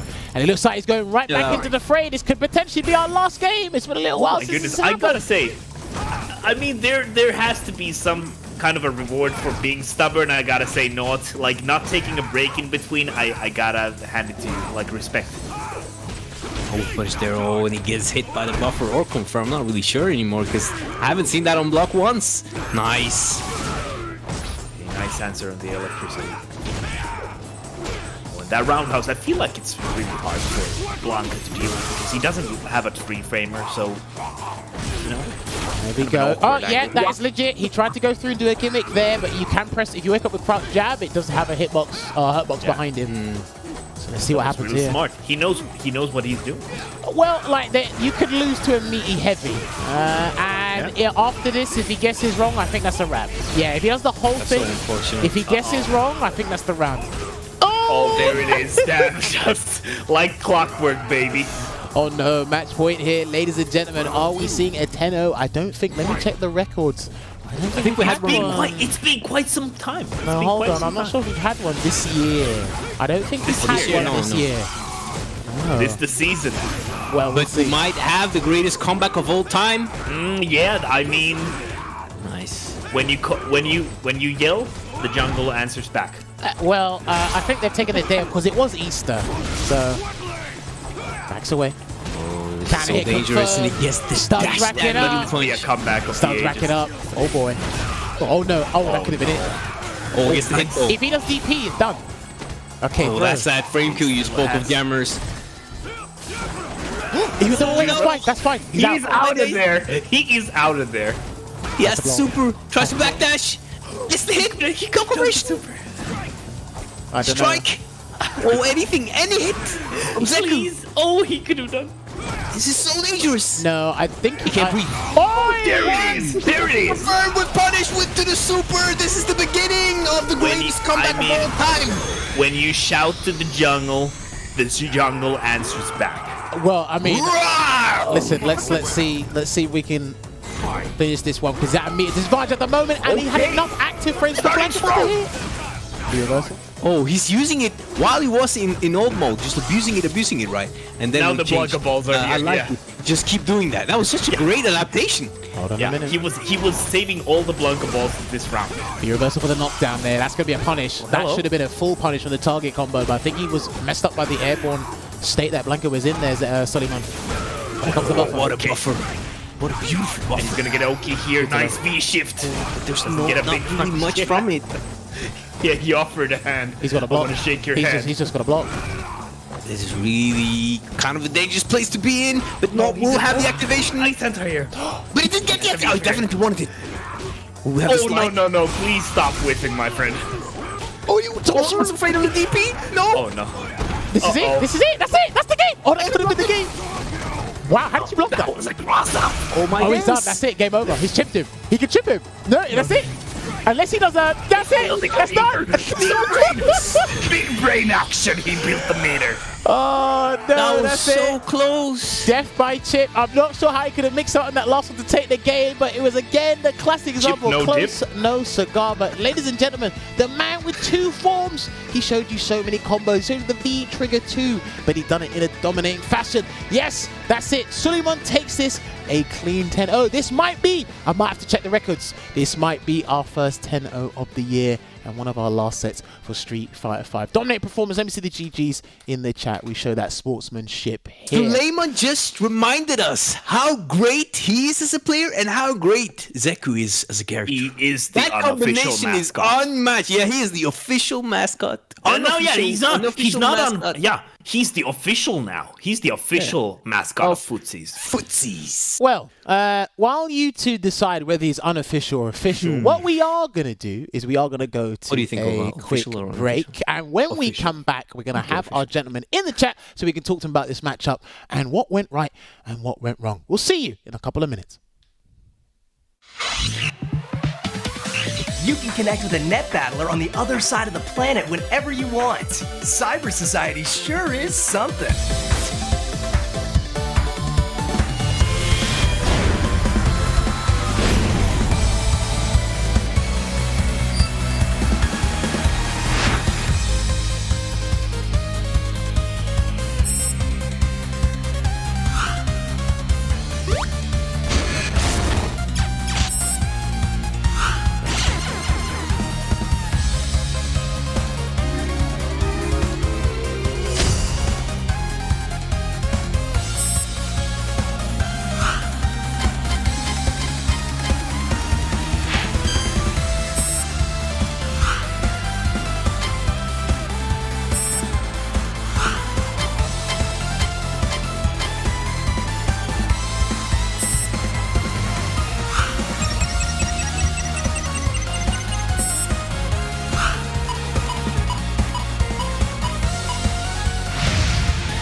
Okay.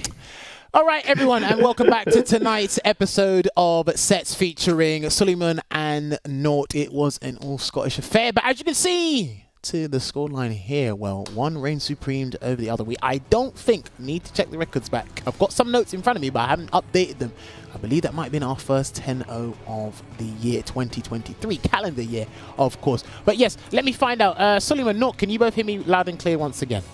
Loud and clear, Jammerz. Yes, sir. All right, perfect. So, Suleymon, congratulations on that dominating performance. It's like you never left. It's like you've just been here the whole time, and you still remember. Oh, go on. Yeah, I will be honest. Like, I've still been playing quite recently. Like I mentioned, the Scottish scene has been quite. We've had a wee bit of a resurgence as of late, and we've all been like running games with each other on a weekly basis, even with the tournaments as well. Like, Naught's been attending them as well, where he's actually got, like, to be fair to him, he's got like a positive record on me in those tournaments, so I did have to do my homework a bit in preparation for this. I like that. Now, before we get into the nitty-gritty of what happened just a minute ago, this resurgence you mentioned just a moment ago, what brought it about? Was it like, hey, Street Fighter 6 is coming, let's get together and start playing again? Or did you all say, let's give Street Fighter 5 a good send-off before going into 6? What was it that wanted to bring back this resurgence?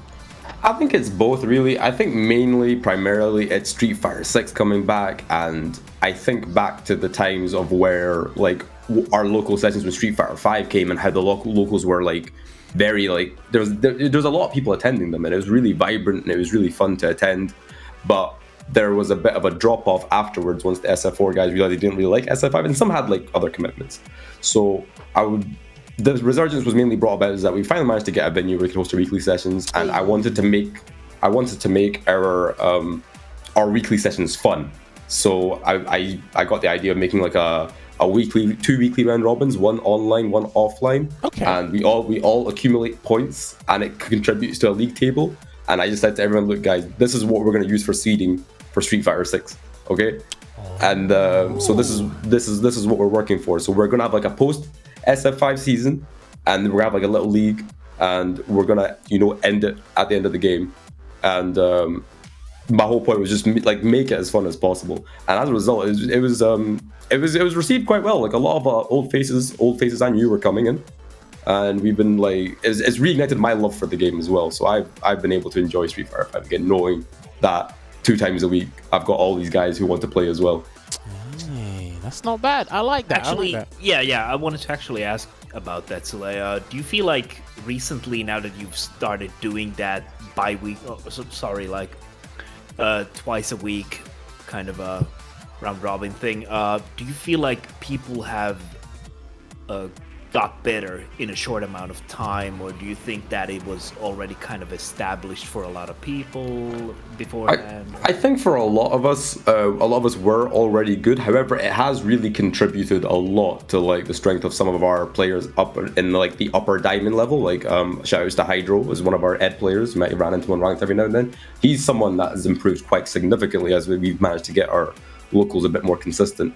Nice. And we also do a lot of knowledge sharing, and we're also doing a bit of coaching for our players in like the gold and platinum section. Okay. So every now and then we'll just jump into like a voice call, and we'll be like in the guy's ear. We'll be like pit crew essentially, and we'll basically be guiding him through his ranked games and whatnot. So we do a lot of we do a bit of training for like the players who are still like in the developing stages of their game and whatnot. I like this process, and I like that you guys are doing it as soon as possible to kind of get everyone reinvigorated, and then it turns into a smooth transition for 6, as if all we're doing is just change the game. We don't have to really change anything else. Obviously, with a new game comes new meta, new tactics. Obviously, you get more. I imagine you're going to get more people coming into this from the Scottish scene and just wanted to join you guys as well, because obviously the new game hype. So I'm actually looking forward to that and enjoying this. Now, let's go back to the set, because again, that was a dominating performance. Now, you got to talk to me. Your perspective, what is your strategy going into the Blanca matchup? And then I want you to answer me, why did you pick V-Trigger 2 over V-Trigger 1? Well, so in terms of the Blanca matchup, well, I don't really play the Blanca matchup. I played like the Naught matchup. So one of the ways that Naught was consistently beating me in locals was that he was consistently outspacing me. His spacing was a lot better at the time, and I was very too proactive on defense. I'd get easily flustered. So going into this match, I made sure to kind of like hammer it down again and get a good idea on, you know, what's fake, what isn't, and make sure. But I think the main priority would always be spacing. And I like switching up with old Zeku as well, like even then like dash in, even when it looks like I'm on the back foot, just to, you know, make sure I'm, you know, making it hard to keep up with my rhythm and whatnot. But that was the main thing. Apologies, would you be able to repeat the second question as well? Why did you pick V-Trigger 2 over V-Trigger 1? Was it because of how mobile Blanka can be, or is it for something else? V-Trigger 2 genuinely has much better damage output from more situations. Like you'll see in one of the games that he tried to neutral jump, and I was able to just like pop V-Trigger and get the kill off that. So it was, it's got more utility. It's very good. I don't want to call it as a panic button, but like it's very like like when you see them in the air and you're like, okay, I need to get an easy good chunk of damage on the board, and it really helps with the momentum shift with the side switch as well. Exactly. So it's a really reliable V-Trigger on that front. Okay, interesting. There was also something else I noticed you did from early on, and I think you were you had over a 90% success rate doing it. There were times where Naught was gaining momentum, or he was kind of like delaying his pressure. You were in V-Trigger 2, you'd commit to a button into a special in V-Trigger 2. Was that just understanding Naught's rhythm and his patterns, or were you just like, nah, I'm just not letting you get anything started, and I know this is going to hit? Like, do you mind walking me through that sort? I think it's very much like, it's kind of like a leap of faith / feeling yourself type of thing, where it's just kind of like it's you kind of have to like just trust in like the moment and just be like, you know what, this guy, if I were him, I would try and like run in on me right now, so let me just throw this light kick out and then just commit to it. If it blocked, like, you know, I got to hold that, and it's skill issue. But if I get hit, then like, you know, exact same thing. Yeah, well done. Okay, now there was another thing I really wanted to. Well, there's not many Zeku players left, and sometimes there's some like character like specialists I can't really have a conversation with because it might just devolve into nothing. It's Zeku's defensive options under certain scenarios. When you're in the corner, you know, when you were in old form, you had reversal into V-Trigger 2, you were mixing up with V-Shift, but then also in young form, you had the V-Shift, but you could also wall jump. That was interesting. Now, would it be safe to assume, from your perspective, because I've never actually sat down with this character unless I had to lab something or get ready for a commentary gig, has he got some of the better defensive options in the game, do you feel? Or is it just kind of mediocre like a lot of other characters, Suleymon? Nah, I think his defense is very good. I think the corner mix-up of whether I can wall jump, it usually makes people back up and gives me a bit more breathing space. And they also, the elephant in the room, I don't really get to utilize it against Naught, as like Naught is one of the guys who's usually very consistent on it. But obviously young Zeku's back rise animation looks a bit fruity, so people, you know, usually struggle to meaty that. But it's not something it's nothing I've ever been able to like utilize against Naught. So it's one of those ones. But I'd say his defense options are really solid. I think it's especially like the rewards you get off of like for example old Zeku EXDP into corner, like that's stressful. Do you know what I mean? Like that's a lot to take. Well, so yeah, after you've worked to put them in the corner, and then there's a threat of him just doing a fully invincible move and putting you in the corner. I know he spends resources to do it, but I think it's the fact that it's available there. So. Yeah, no, it's a crazy momentum shift. So yeah, I'd say a young Zeku's defense is very old Zeku in general's defense is very strong. Now, Naught, what about? Oh, do you want to ask Suleymon something? Yeah, I just want to ask because for a while I thought you were just buffering Stan like into V-Trigger 2 because you were hitting it a lot. But then I started noticing that when you had V-Trigger 2, you would do Stan like and it would be blocked and nothing came out. So are you interaction confirming with the? Are you in? And so when you say interacting confirm, is that basically like when I throw it out, I'm thinking like, oh yeah, I feel like this is a scenario where are you pressing because you see the opponent is pressing something back, or is it more like a whiff punish? Because you never did it on block, but you kept using Stan like a lot, and when it was a hit, you would always go into the V-Trigger 2. Is there like a? Was it just random that it went this way, or did you have some kind of like way you play around with it? I can say like I can tell you for sure I don't lab like confirms on this kind of stuff. So I think it's just very much of just kind of recognizing the situation. Like so it is very much like I said, like yeah, you get pretty much random. Like but it's not like I'm just like throwing out willy-nilly saying like but it is more like you kind of like assess the situation. I'm like, if I were him, I would try and close the gap as soon as possible. So I would just throw out my light kick. Yeah, and gamble. Yeah, you had a really high success rate on it. So, it was really good, and it never came out on block. So I was just wondering if it was a trick to it, but I guess you just have that feeling of when it's like that. What is it called when you have like a? I'd say game I don't know. Game feel. I'd say or something like that. Yeah. And another thing, like I'm not sure how much this contributed to it as well, but I just specifically picked this costume because I just heard a lot of people get mixed up between the old Zeku and young Zeku form, because obviously the young Zeku's form's got the hat that old Zeku has in other costumes.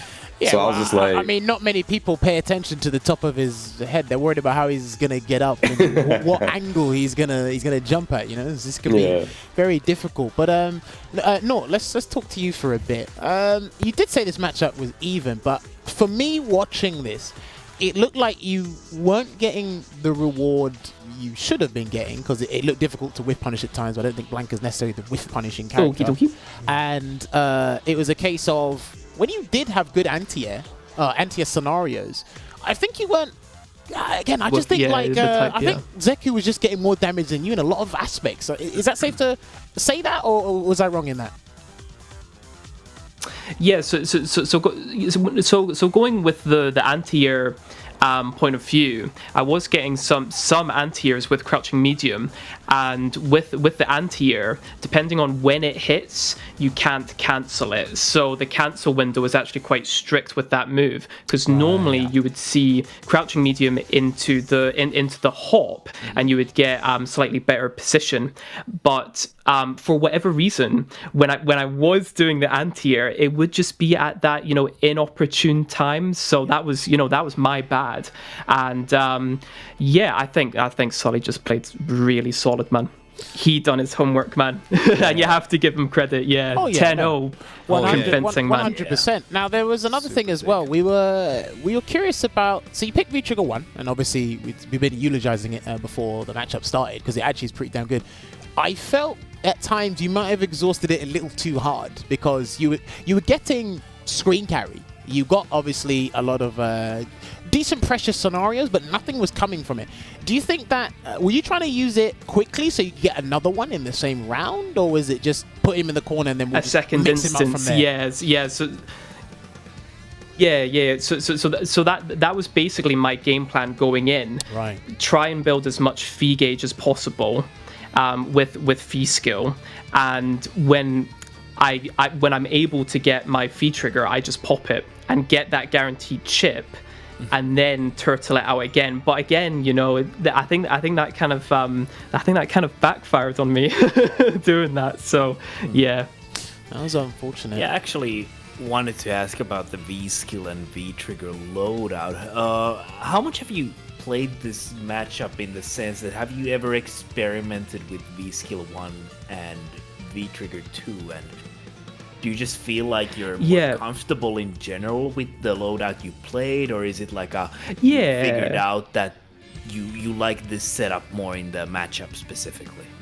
So the matchup specifically, I think fee skill 2 is actually the answer. I think either or is fine, just because of that low arching kind of jump from the like the fee skill into the jump option with fierce. I think that can really stuff out young Seku's options, and even old, to be honest. If they're just not reacting with the DP, I'm pretty sure you can you can abuse that.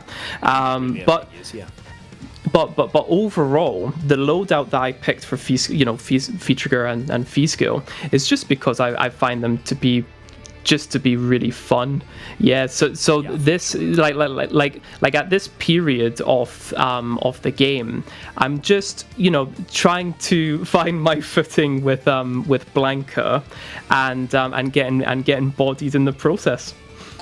No, I respect that. Listen, man, you gotta prioritize entertainment over competitive play, because obviously officially competitive play for Street Fighter 5 is done. So anything that we have fun with, people have been playing characters they never played before, people picked up, and I see all the time in stream chats and social media, why are you playing this character for? Why are you doing this? Like, dude, we're done with 5. It's fine. I can play who I want. That's what video games were about before. I think people forget that element. So I like that with yourself, Naught, and other people we've had in the past.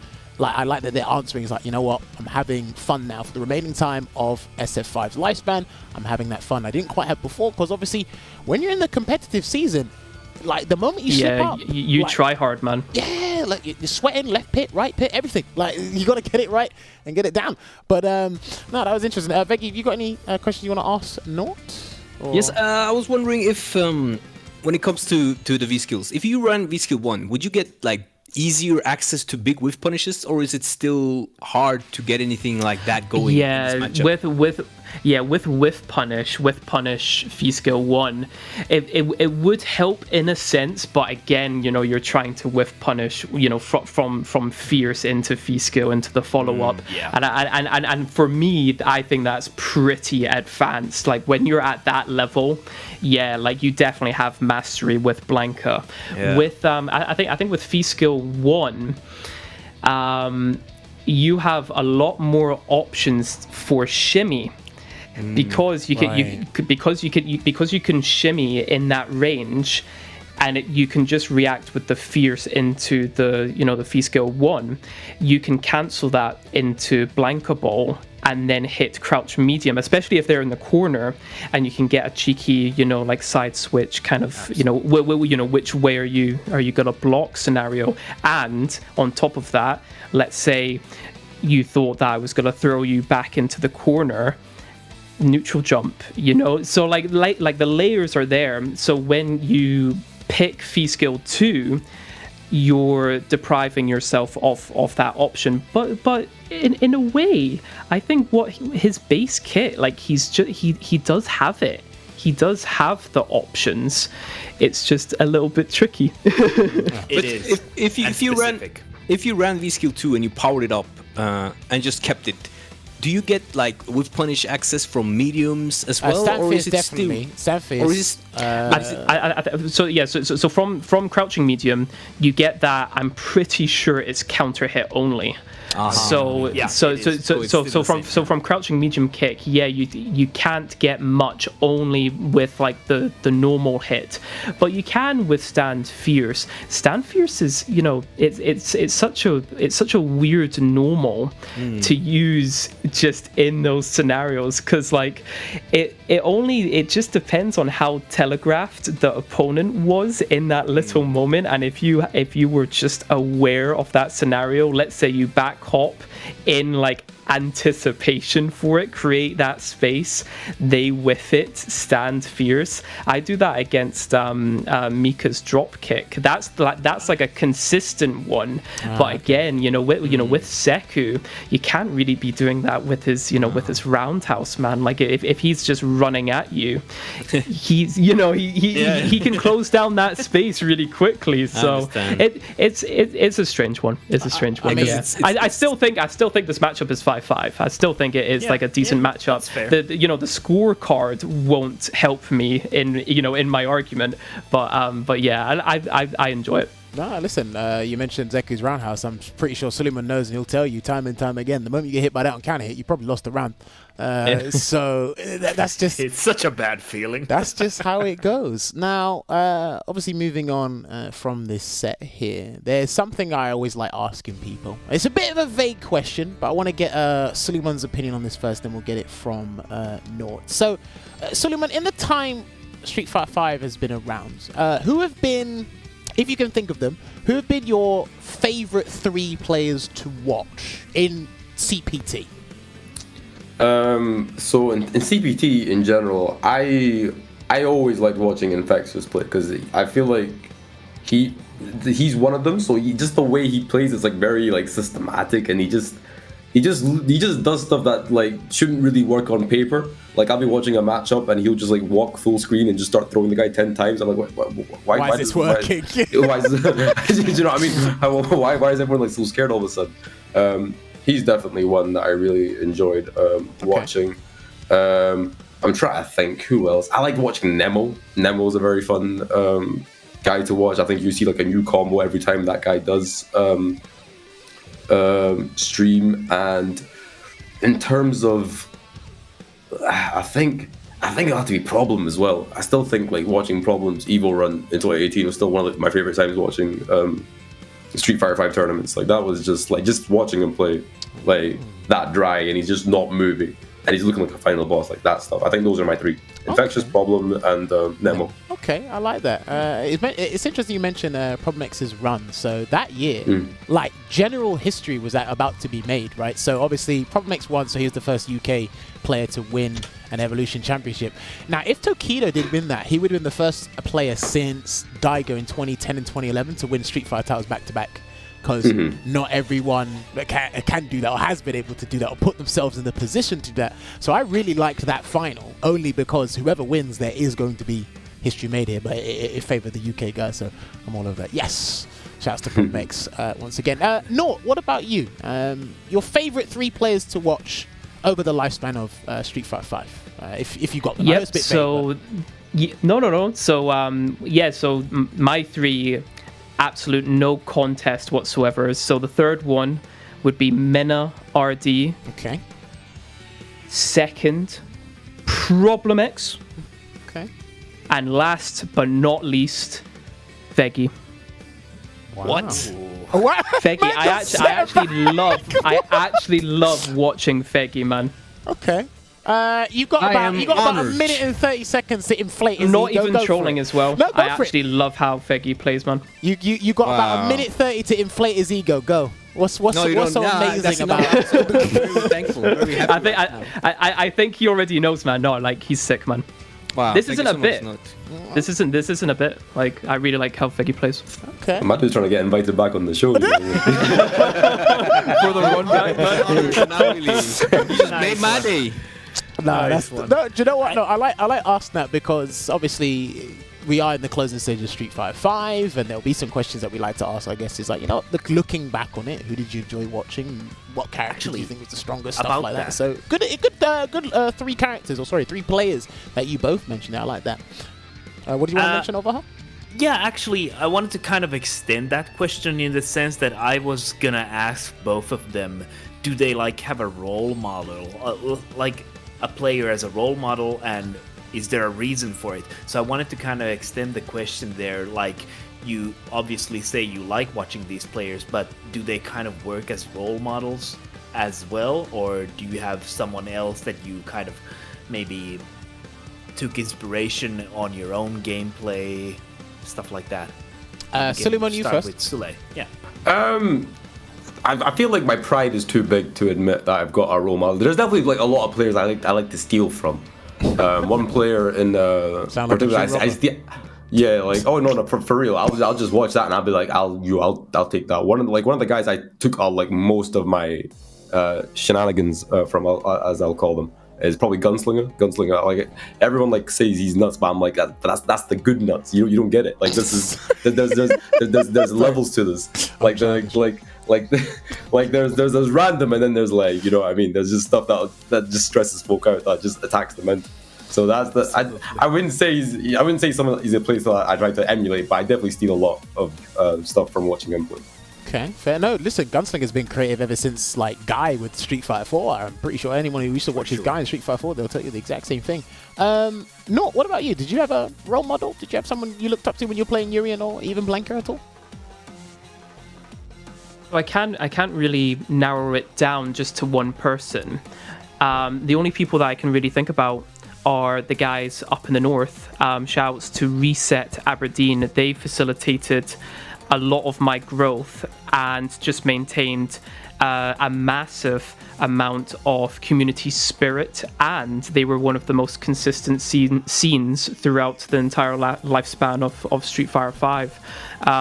All of them are just great guys, man, and I miss them. It's because I now live in the central belt, so I'm kind of further away from them, but yeah, I still think about them from time to time. Hey, fingers crossed. Maybe in Street Fighter 6 you'll be able to reconnect and play them online as much as you want. Yeah, exactly. Yeah. So fingers crossed in that regard. Right, another question I want to ask you guys before we swiftly move on. Hypothetically, another scenario here. Let's say Street Fighter 5 had one more year. Suleymon, is there any character in Street Fighter 5 that you've looked at them and said, I really wanted to play this character, but I didn't have enough time or didn't feel to invest the time? Is there anyone you really wanted to play but never got round to? 2 really. It was Seth and and Luke, really. Like, I just couldn't be... At the time they came out, I wasn't really playing the game as much as I used to. But I feel like if I was still, like, competing as aggressively as I was back in the day, I maybe would have, like, messed around more with Seth. Same with Luke, just because they do have the stuff I like. But I think, like, end of the day, like, I still think Zeiku's cooler than both of them, so I probably may have still stayed. But those are two characters that come to mind. Okay, fair. I've been messing around with Seth recently. I mean, I'm not letting the time limit stop me. I mean, every day that goes by, one less day I have with Seth to mess around with V-Trigger 2 and stuff. But hey, listen, you live in the moment, you live and you learn. Naught, what about you? Is there any other character that you were interested in? So I've got two in mind. I've got two in mind. Well, to be honest, they're technically my secondaries. Would you want like them or others? I'll take both. Okay. So Birdie is basically on top of the list. I really like that character. I think his design is just really cool. I think it's just a shame that I didn't gravitate towards him sooner, just because of the meta. It's super, aggressive, on top of each other, and like if the meta was more kind of like neutral heavy spacing, I think I would have gravitated towards Birdie, and also Bison I've filled around with, and he's just really strong, really strong character. I would have probably have played, let me think, Oro. Oro would have been a cool character. I could see play. you playing Oro. I could definitely see you playing Oro. Oh. Okay, that's interesting. I like that, because a lot of people, the characters that people wanted to mess around with, is either something about them that takes a while and you really have to invest the time in, or they were just a stronger character, you had to give it a little bit of time to kind of mesh with them, sort of thing. I like that. I like the choices you guys are giving me. Right, Veggey, Olvaha, have you got anything SF5 related to ask them before we move on to SF6, or should we... Yeah, I'd like to, because I think that the Scottish scene has been and is really good in Street Fighter 5.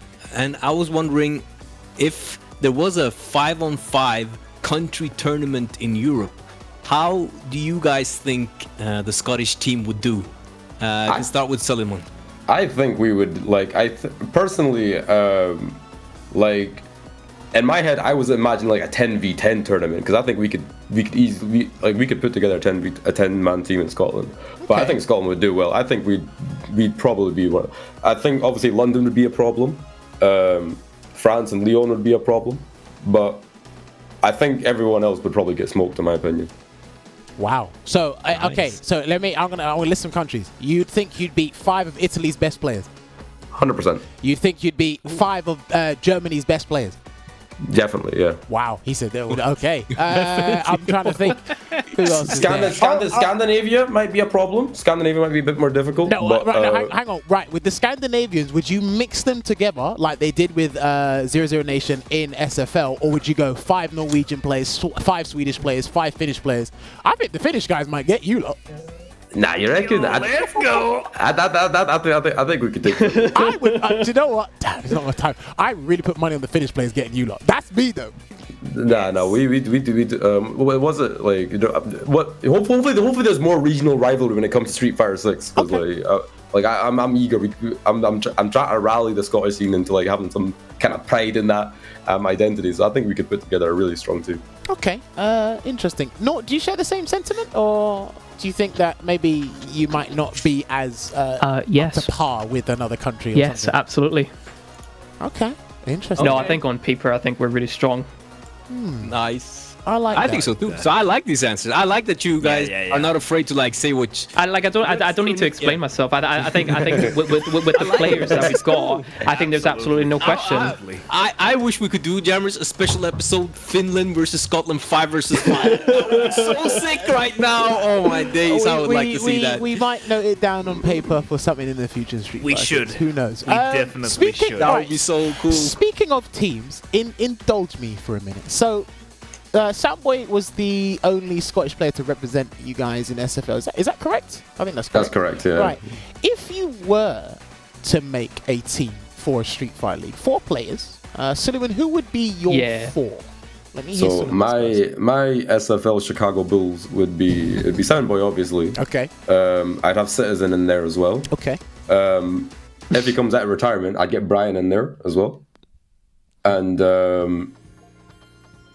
for that fourth spot, that's the hard one because it could be like anyone. It could be like me. It could be Naught. It could be Setsuna. That's another one people don't really know. She's very good at the game and she's kind of cooking us as well. Absolutely. At locals. So I think.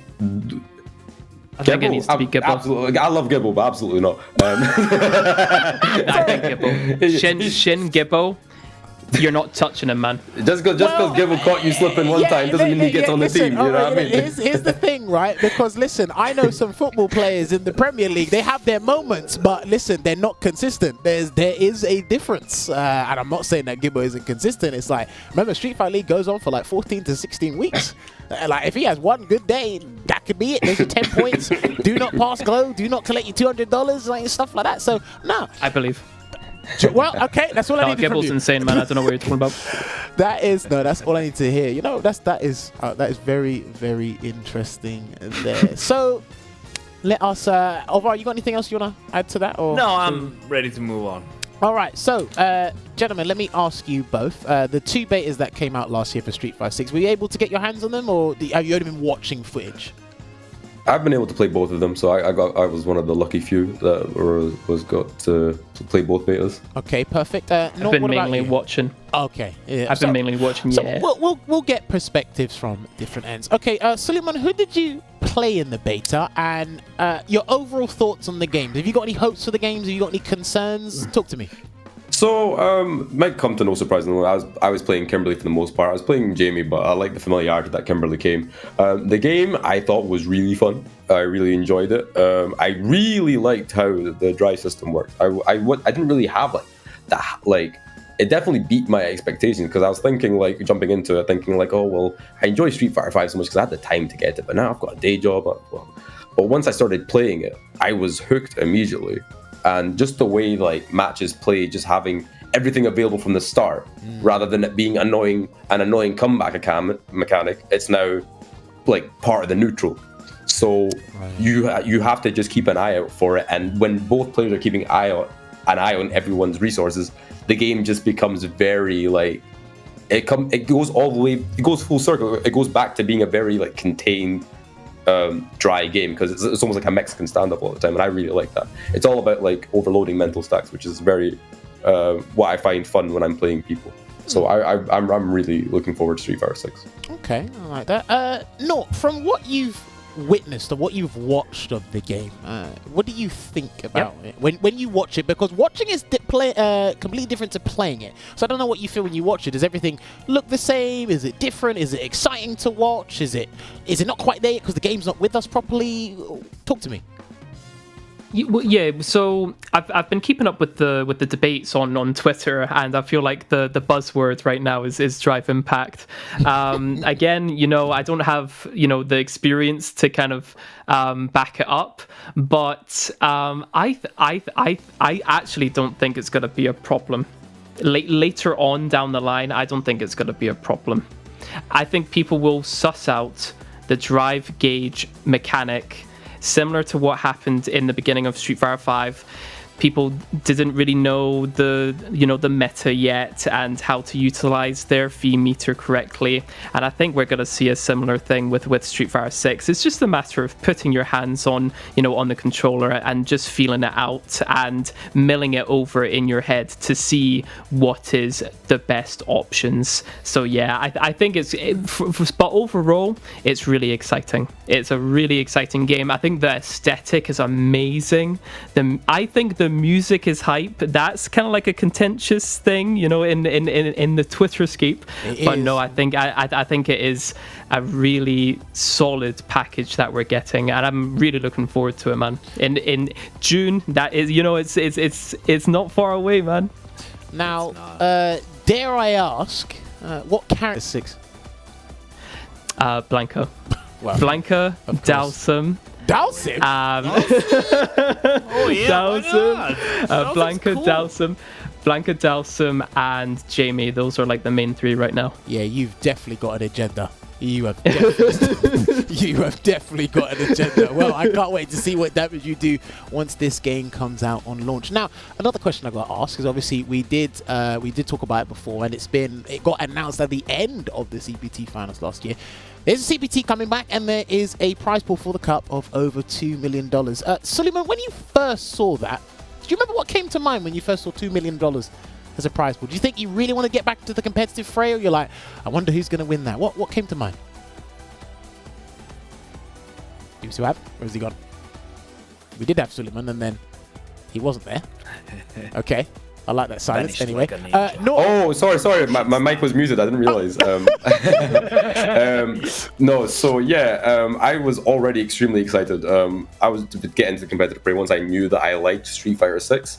So I was totally happy to just run it. So regardless of what the prize pop announcement was going to be, I was already there.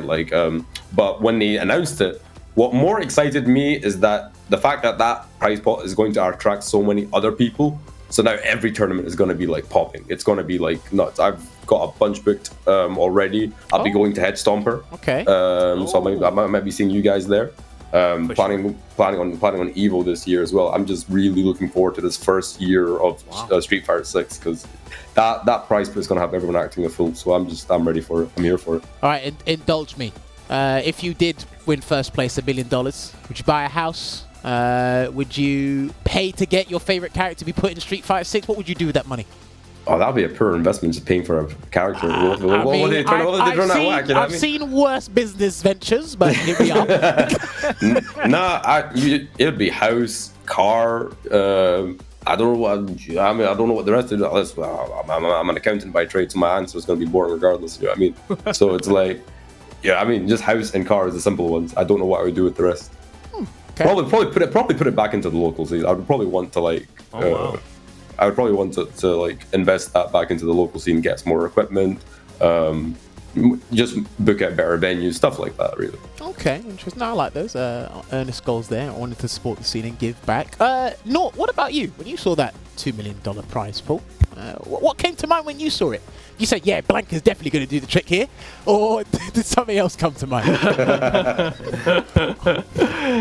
So my initial opinion was that it's going to bring a lot more people into the scene. Just the fact that there's going to be eyes on the fact that the scene's going to see that amount of money in prize pool. I think it's stepping into that esports kind of ecosystem.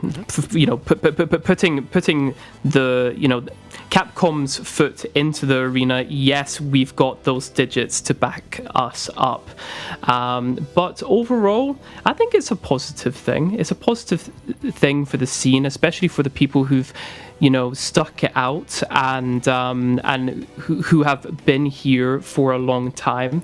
It's nice to see that recognition. That's good. And if you did win first place, $1 million in your account, well, you're going to get taxed, so you're not going to get all of it. But if you had a lot of money, what would you do? Would you invest in the house? Would you take Suleiman's car? Would you outbid him for the same car? What would you do? I think I would go just on a really nice cruise. That's going to be me. Keep it nice and simple, all man. I ask is if you soak up the sun. All I ask is that you remember me, Olvaha, and Veggey, and you give us a special... send us a postcard. That's it. Special VIP invitation there.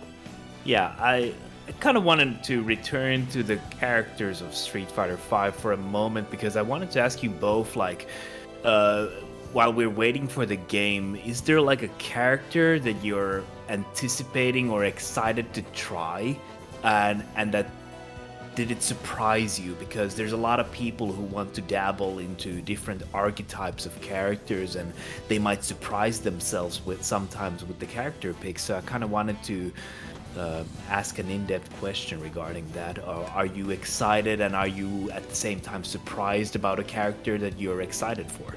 Is this for Street Fighter 6? Yeah, it's for Street Fighter 6. I mean, Suleymon, I can see you playing Lily. Do you see yourself as a Lily player or not? Nah, that don't really interest me that much. I think the ones I have that interest me is DJ and Maritza. Yeah. Okay. And I don't play either of those archetypes that often. Okay. I like the damage from her. So I like her voice. I think her voice actor is awesome. The English one. And as for DJ, I like the little sway moves that got shown in the dev matches. He looks cheeky. He looks like he could like fluster some folk. So I think both those characters are ones I would probably be looking to try out. So, and those I'd say those characters aren't really usually what I'd kind of go for. I usually like a bit more high mobility type folk. But you know, I'm very much happy with Kimberly. So if they turn out that I don't gel with them, totally fine with that. You know what I mean? I'm already settled. Okay. Not what about you? I mean, I could see you dabbling with a bit of Honda. Maybe JP might catch your eye. A little bit of Honda. 100 hand slap. I think out of like the new characters, the fresh blood, I would probably say like Manon. Manon looks pretty cool, man. Yeah, just from what's been like shown, I just want to test her out. Yeah, she looks really cool. I know, right up my alley. Yep, Laura-esque, really you know. strong. Yeah. Well, I think it's a combination of Laura, Mika, a little bit of G, because obviously with G's leveling system, when he got knocked down, he loses it. With Manon, it looks like it's going to stay till the end of time. Yeah. So if you do let her get past level 3, then my condolences. If you do get grabbed, but then it's going to be interesting. Like we said, it's all like theory and being excited by it. But once we get our hands on it, be able to sink our teeth into a lot of these characters, I think we're going to see. Well, nonsense is not going to be able to describe what we're going to be witnessing with that drive system, because obviously Suleymon brought up a good point. It's like everything's there at the start. That could be a benefit, but that could also be a detriment. We don't know, but we're going to be, as players, we are going to forge a meta ourselves, so I actually cannot wait for that. Now, one last question before I hit you guys with my final question. So we had a World Warrior program for the CPT last year. Did any of you enter that CPT World Warrior, or did you guys just watch it? I just watched. I unfortunately wasn't competing at that point, so I did watch. I'd keep tabs on and hear about how Ending Walker just tore through the entirety of the UK repeatedly. Okay, so obviously just to bring you up to speed, there were 5 ranking tournaments which led into a regional final basically, and I just wanted to get your opinion of CPT is rolling around for SF6. Do you think the World Warrior program should return in the exact same fashion, as in 5 ranking events leading to a regional final, or should it just be a strict leaderboard and top spot goes to CPT? Suleymon, let me get your opinions, because I know we spoke about this before the show went live, and I think you had something else you wanted to add as well? I think in terms of like the World Warrior thing, I think it should end up with a regional final. I don't think, even though like Ending Walk had like a very dominant run, I don't think that's something that will happen often. I think the way EU is, like at the higher level players, even though we have like our strong players like Hurricane, your Problem X's, anyone can kind of get got by anyone. Yes. So it should really be down to rewarding people who are consistently trying to perform well. And once you've managed to like qualify for that tournament, like that will make it a very interesting watch, because now you know, like for example, like the guy who just managed to get it into that qualifying event, he could very well make it, because anyone could make it on a good day. So I think it provides more opportunities for people who are like maybe seen as underdogs to get it. I think that'd be more entertaining. But as for World Warrior events, in terms of like but it depends on like the like, you know, how it's like allocated out. Like in terms of like slots, I know like the Capcom Cup they currently worked with was obviously just under limitations of COVID and whatnot, and just everyone being online and whatnot. But I do think they hope they rejig the spaces, the slots attached to each region quite a bit, because I think like, you know, having like Japan, the whole of Japan and the UK, and just being like, okay, these two countries, these two places get the same number of slots. I feel like I can see why they do it, and I understand why. I think that was the best decision they could have made at the time. I do think it has kind of resulted in like some regions being kind of underrepresented, and that may have like, I wouldn't say damaged integrity, because I think that was a very legit Capcom Cup. But I do think it might have made there was a better missed opportunities there on that front. Okay, obviously there's room for improvement. They may be making changes as we speak right now. A quick impromptu question before I get Naught's opinions on this. Suleymon, would you prefer a World Cup style Capcom Cup like we got a couple of months ago, or do you want to see 32 of the world's best players? What would you rather see? I'm gonna be honest. Like, I think if you asked me this question like 2 or 3 years ago, I probably would have said World Cup style. But considering how way more entertaining this last Capcom Cup was, this was like one of my favorite ones to watch. Knowing that there was these like killers from all these underrepresented regions, I do think it's probably, if they kind of lean a bit more, not too hard in terms of just getting everyone from every region, but leaning a bit more towards giving like people from underrepresented regions a chance. I think it results in a much better show for like everyone to watch, and it kind of creates like a better like overall story for like all these players coming through. Interesting, because obviously myself and Veggey were at the Cup as well as the production crew. We had a lot of people there, which at first glance they weren't too on board with it, and then when they actually watched the Cup unfold, they said, "Oh my god, this is actually pretty good." But at the end of the day, it was delivering action. So you guys watching at home, if you're saying you enjoyed that degree and they can kind of slightly replicate that, but not stray too far away from what we remember and loved before the pandemic, I think they'll maybe be able to find that balance over the years in Street Fighter 6. Fingers crossed. They can't make any promises, but no, we'll see. We'll see. I like that answer. Naught, what about you? Going back to the first question before we go into the impromptu one. The World Warrior program, do you think there should be, when it returns, do you think there should be 5 ranking events to a regional final, or do you think there should be a straight leaderboard that goes, the winner just goes straight to the Cup? What do you think? Yep.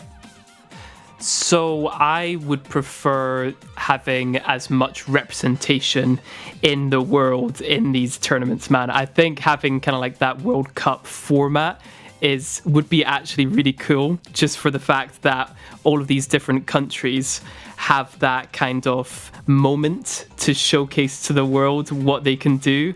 I would sway myself more into the representation part, I would say. And I know for a lot of people, the competitive integrity is like a contentious thing, and I get it to a certain degree.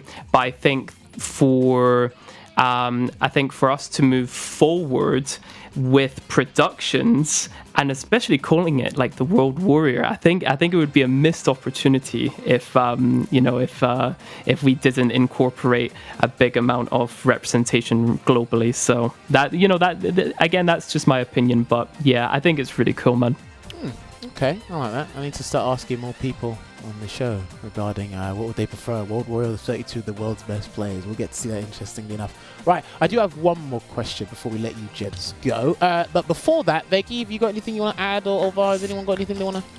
I wanted to add on when Suleymon was talking about Kimberly, because I just wanted to know how much of a carryover is it from Zeku.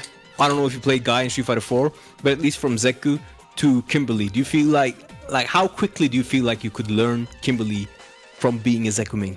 I think it definitely helped. I definitely think it gave me a bit of a head start. Like, a lot of the target combos are the same, the command grabs the same, run stop shenanigans pretty much work the same way. One of the little muscle memory things is that you run stop with a punch button instead of a kick button. But other than that, I find myself playing her very similarly to like young Zeku, but she also has like, the invincible DP that old Zeku has. So I'm feeling I'm getting to enjoy best of both worlds there.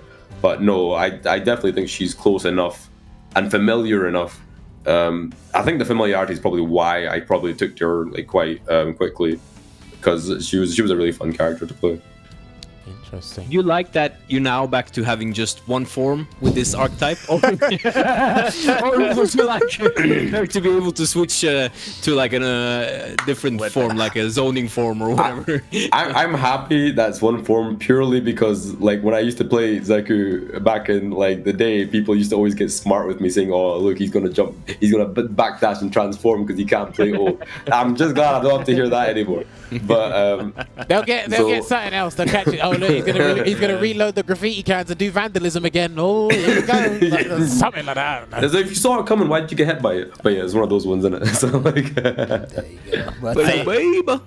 That was great. That's brilliant. I actually, go on, please. One question popped into my mind just now regarding the launch of Street Fighter 6, or like fighting game in general, are you more of a person where you want to experiment on your own, or would you rather gather in groups on the launch day and the next week, for example, and just try to absorb information together with other people? And we can start with Suleymon once again. For me, I'm very much, I like playing around other people. I like running sets with them. I like sharing ideas and just how we approach matchups and stuff like that.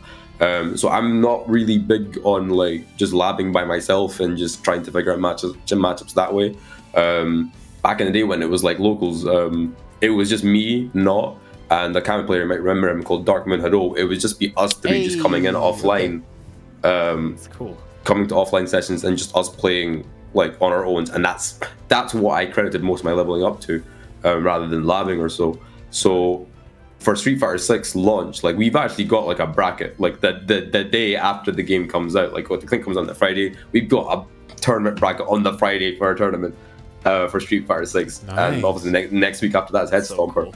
Cool. So like I'm fully like, it's one of the reasons why I also wanted to kind of like put a lot of effort into making sure the locals are like popping again up north up here. So we're in a good space for that front. I like that. Brilliant. Naught, what about you? Do you like to practice in perfect solitude with your Blanca, or do you like to have some friends over? Clearly not. No. So I love to collaborate. I know I love to collaborate with other players. As Sully alluded to, me, him, and Darkmoon would always be just meeting up and rinsing sets and just talking about the game, man. Just very casually, but there's an air of competitiveness, friendly rivalry, and that's what I prefer. Back in the day, I did like to do some labbing. I used to lab really specific scenarios with Urian just to see what the outcome would be. And I think I'm probably going to find myself doing that with other characters in Street Fighter 6. I think my day one will be Blanca, just to see what he can possibly do, and then that'll evolve into something else, hopefully. But yeah, I think the community side is where it shines for me. I love that answer from the both of you. Right, we've got time for one last question. It is my surprise question like this. So obviously we've got a full roster announced of real-time commentators in the game. You've got Vicious, James Chen, Tasty Steve, Papa Chihuahua. You got wrestlers in there. You got the lot. But if you could have your favorite two commentators in Street Fighter 6 as real-time commentators, who would they be? Suleymon, I want your choices first. So this one is a bit more niche, but like my favorite commentary duo is Shoryu Sengan and Pax. Okay. They've been like, they're just very funny the way they bounce off each other and whatnot. And like they're one of the things I remember like quite fondly every time I used to travel down to WSOs. I think that's the first duo that comes to my head. Like Sengan and like F-Word would work as well. Like I think F-Word should already be in there in my opinion. Well, fingers crossed, maybe in the near future. Again, his name's been in high demand, so is Yipes, so fingers crossed, man, fingers crossed. Naught, what about you? If you could have two commentators in Street Fighter 6 as real-time commentators, your favorite ones, who would they be? Jammerz, are you in it? No. You in the game? I mean, what? So Jammerz, yep, you are literally one of my favorite commentators. So yep, Jammerz, and no, that was a good shout about Yipes. Yeah, I think Yipes would be pretty cool to have. Yeah. Okay, interesting. Again, I like asking this because again, I like Suleiman's answer because that was not expected. Not a lot of people remember Sengan's commentary, and then not a lot of people will put Pax in that category. So I like that you merged the two together, and then obviously shout outs to Naught as well, coming with the two that he wants in the game. I mean, look, we need to know that this first 8 actually goes well and has a good reception before they probably even think about putting anybody else in the game. So full credit again. I always say this. I do always say this. I said if Vicious never got announced to be in the game, this conversation would never have cropped up. Yeah, it would never have crossed anybody's mind. So I like the fact that it is a topic for discussion, and we can have a kind of relish in the moment that we do have that opportunity or available, that people represent us in an actual game. It's a great career path, career opportunity. I like that. Right.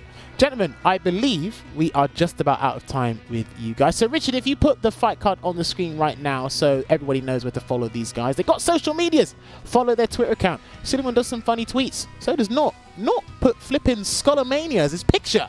Maybe he's alluded to something. Maybe he wants a character to come back in Street Fighter 6. We'll see. But yes, gentlemen, this is where we give you the podium. So any plugins, any shouts, anyone you want to thank, now is your chance. Suleymon, all yours.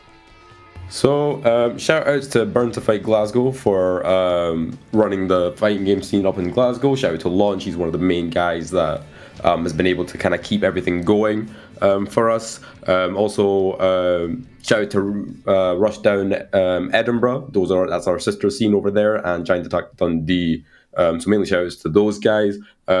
Also, give me a follow. You can see me there at Suleymon. I also run a little podcast along with Frost and Soundboy called Behind the Sticks. You can follow that at Behind Sticks. So give that a chance where we just chat about fighting games and whatnot, and just the state of Street Fighter focused events, and we'll have a good bit of stuff to talk about when Street Fighter 6 comes out. So those are the main ones that come to the top of my head. Perfect. And Naught, what about you? Anyone you'd like to thank? Anyone you want to shout out? All yours. Yep. So shouts to the entirety of the Scottish scene. You guys are great, some of the best in the business. Shouts to Sully for washing me today. And thirdly, I want to say happy birthday to my mum. Happy birthday, mum. Hey! Happy birthday, Naught. Happy birthday, Naught's birthday. mum. There you go. Well, shout out. Is that it? I thought you had a whole sing-along. That's it. Oh, there's a whole sing-along. I'll get ready for it.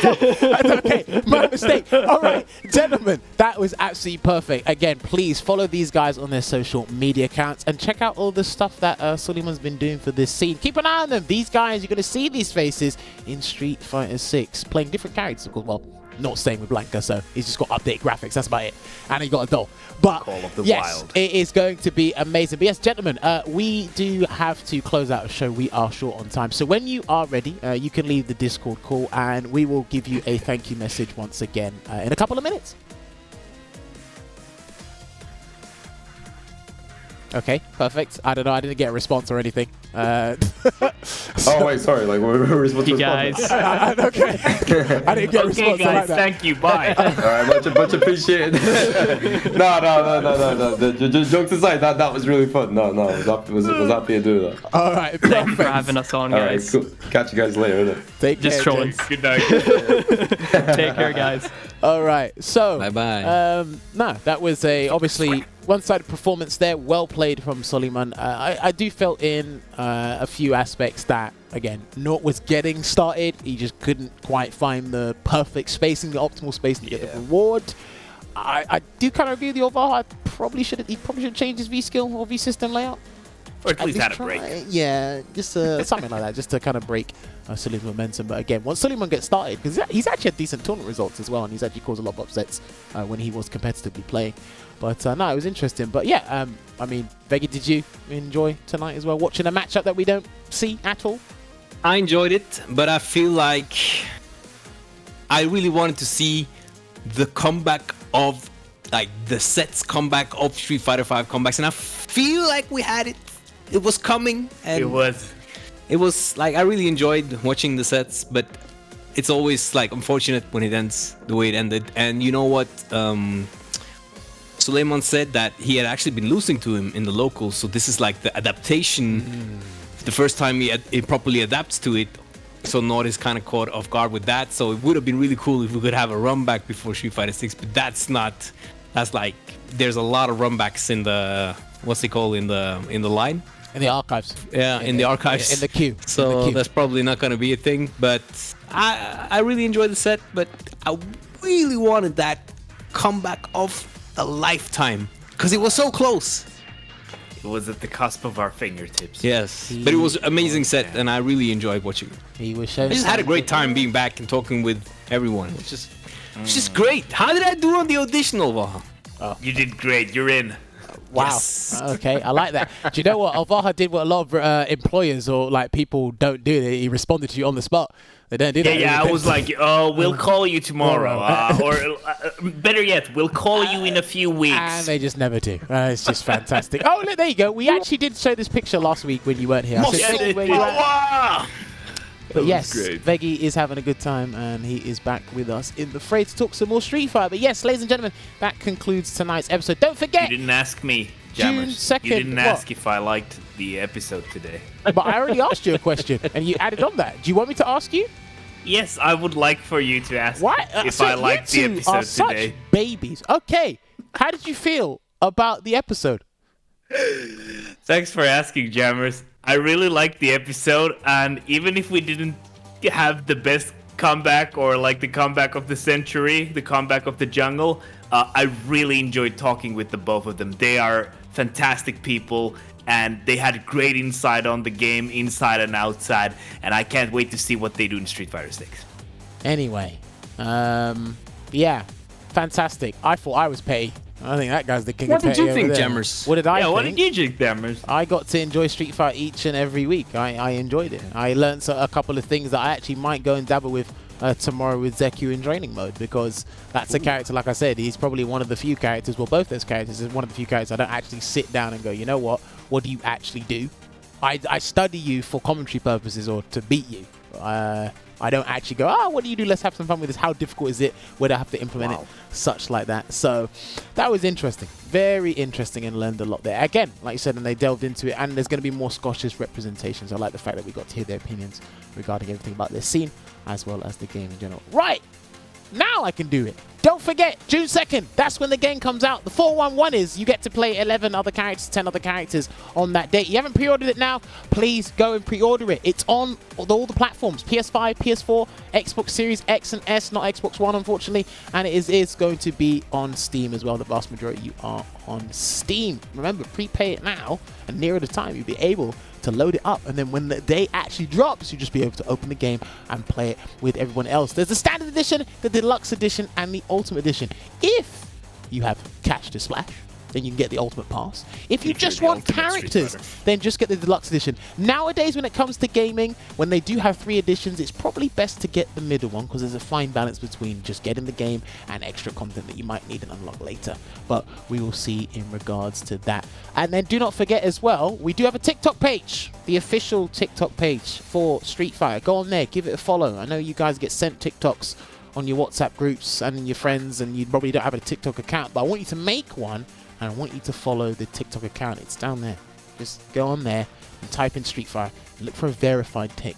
Don't look for these frauds. Look for that verified tick and get that on that. But yes, other than that, I believe we are just about done for this week. Nothing to announce. We're going to be back with another episode next week. And yes, things are coming thick and fast. We're trying to bring you as much SF5 action as we can before we make that transition, because when we get there, June 2nd, swift transition, getting onto Street Fighter 6. But yes, that's crazy. Dominating performance by the Suleymon with Zeku with the 10-0, but some people might call it 10 noughts. And until that point, we'll see you next week. Good night.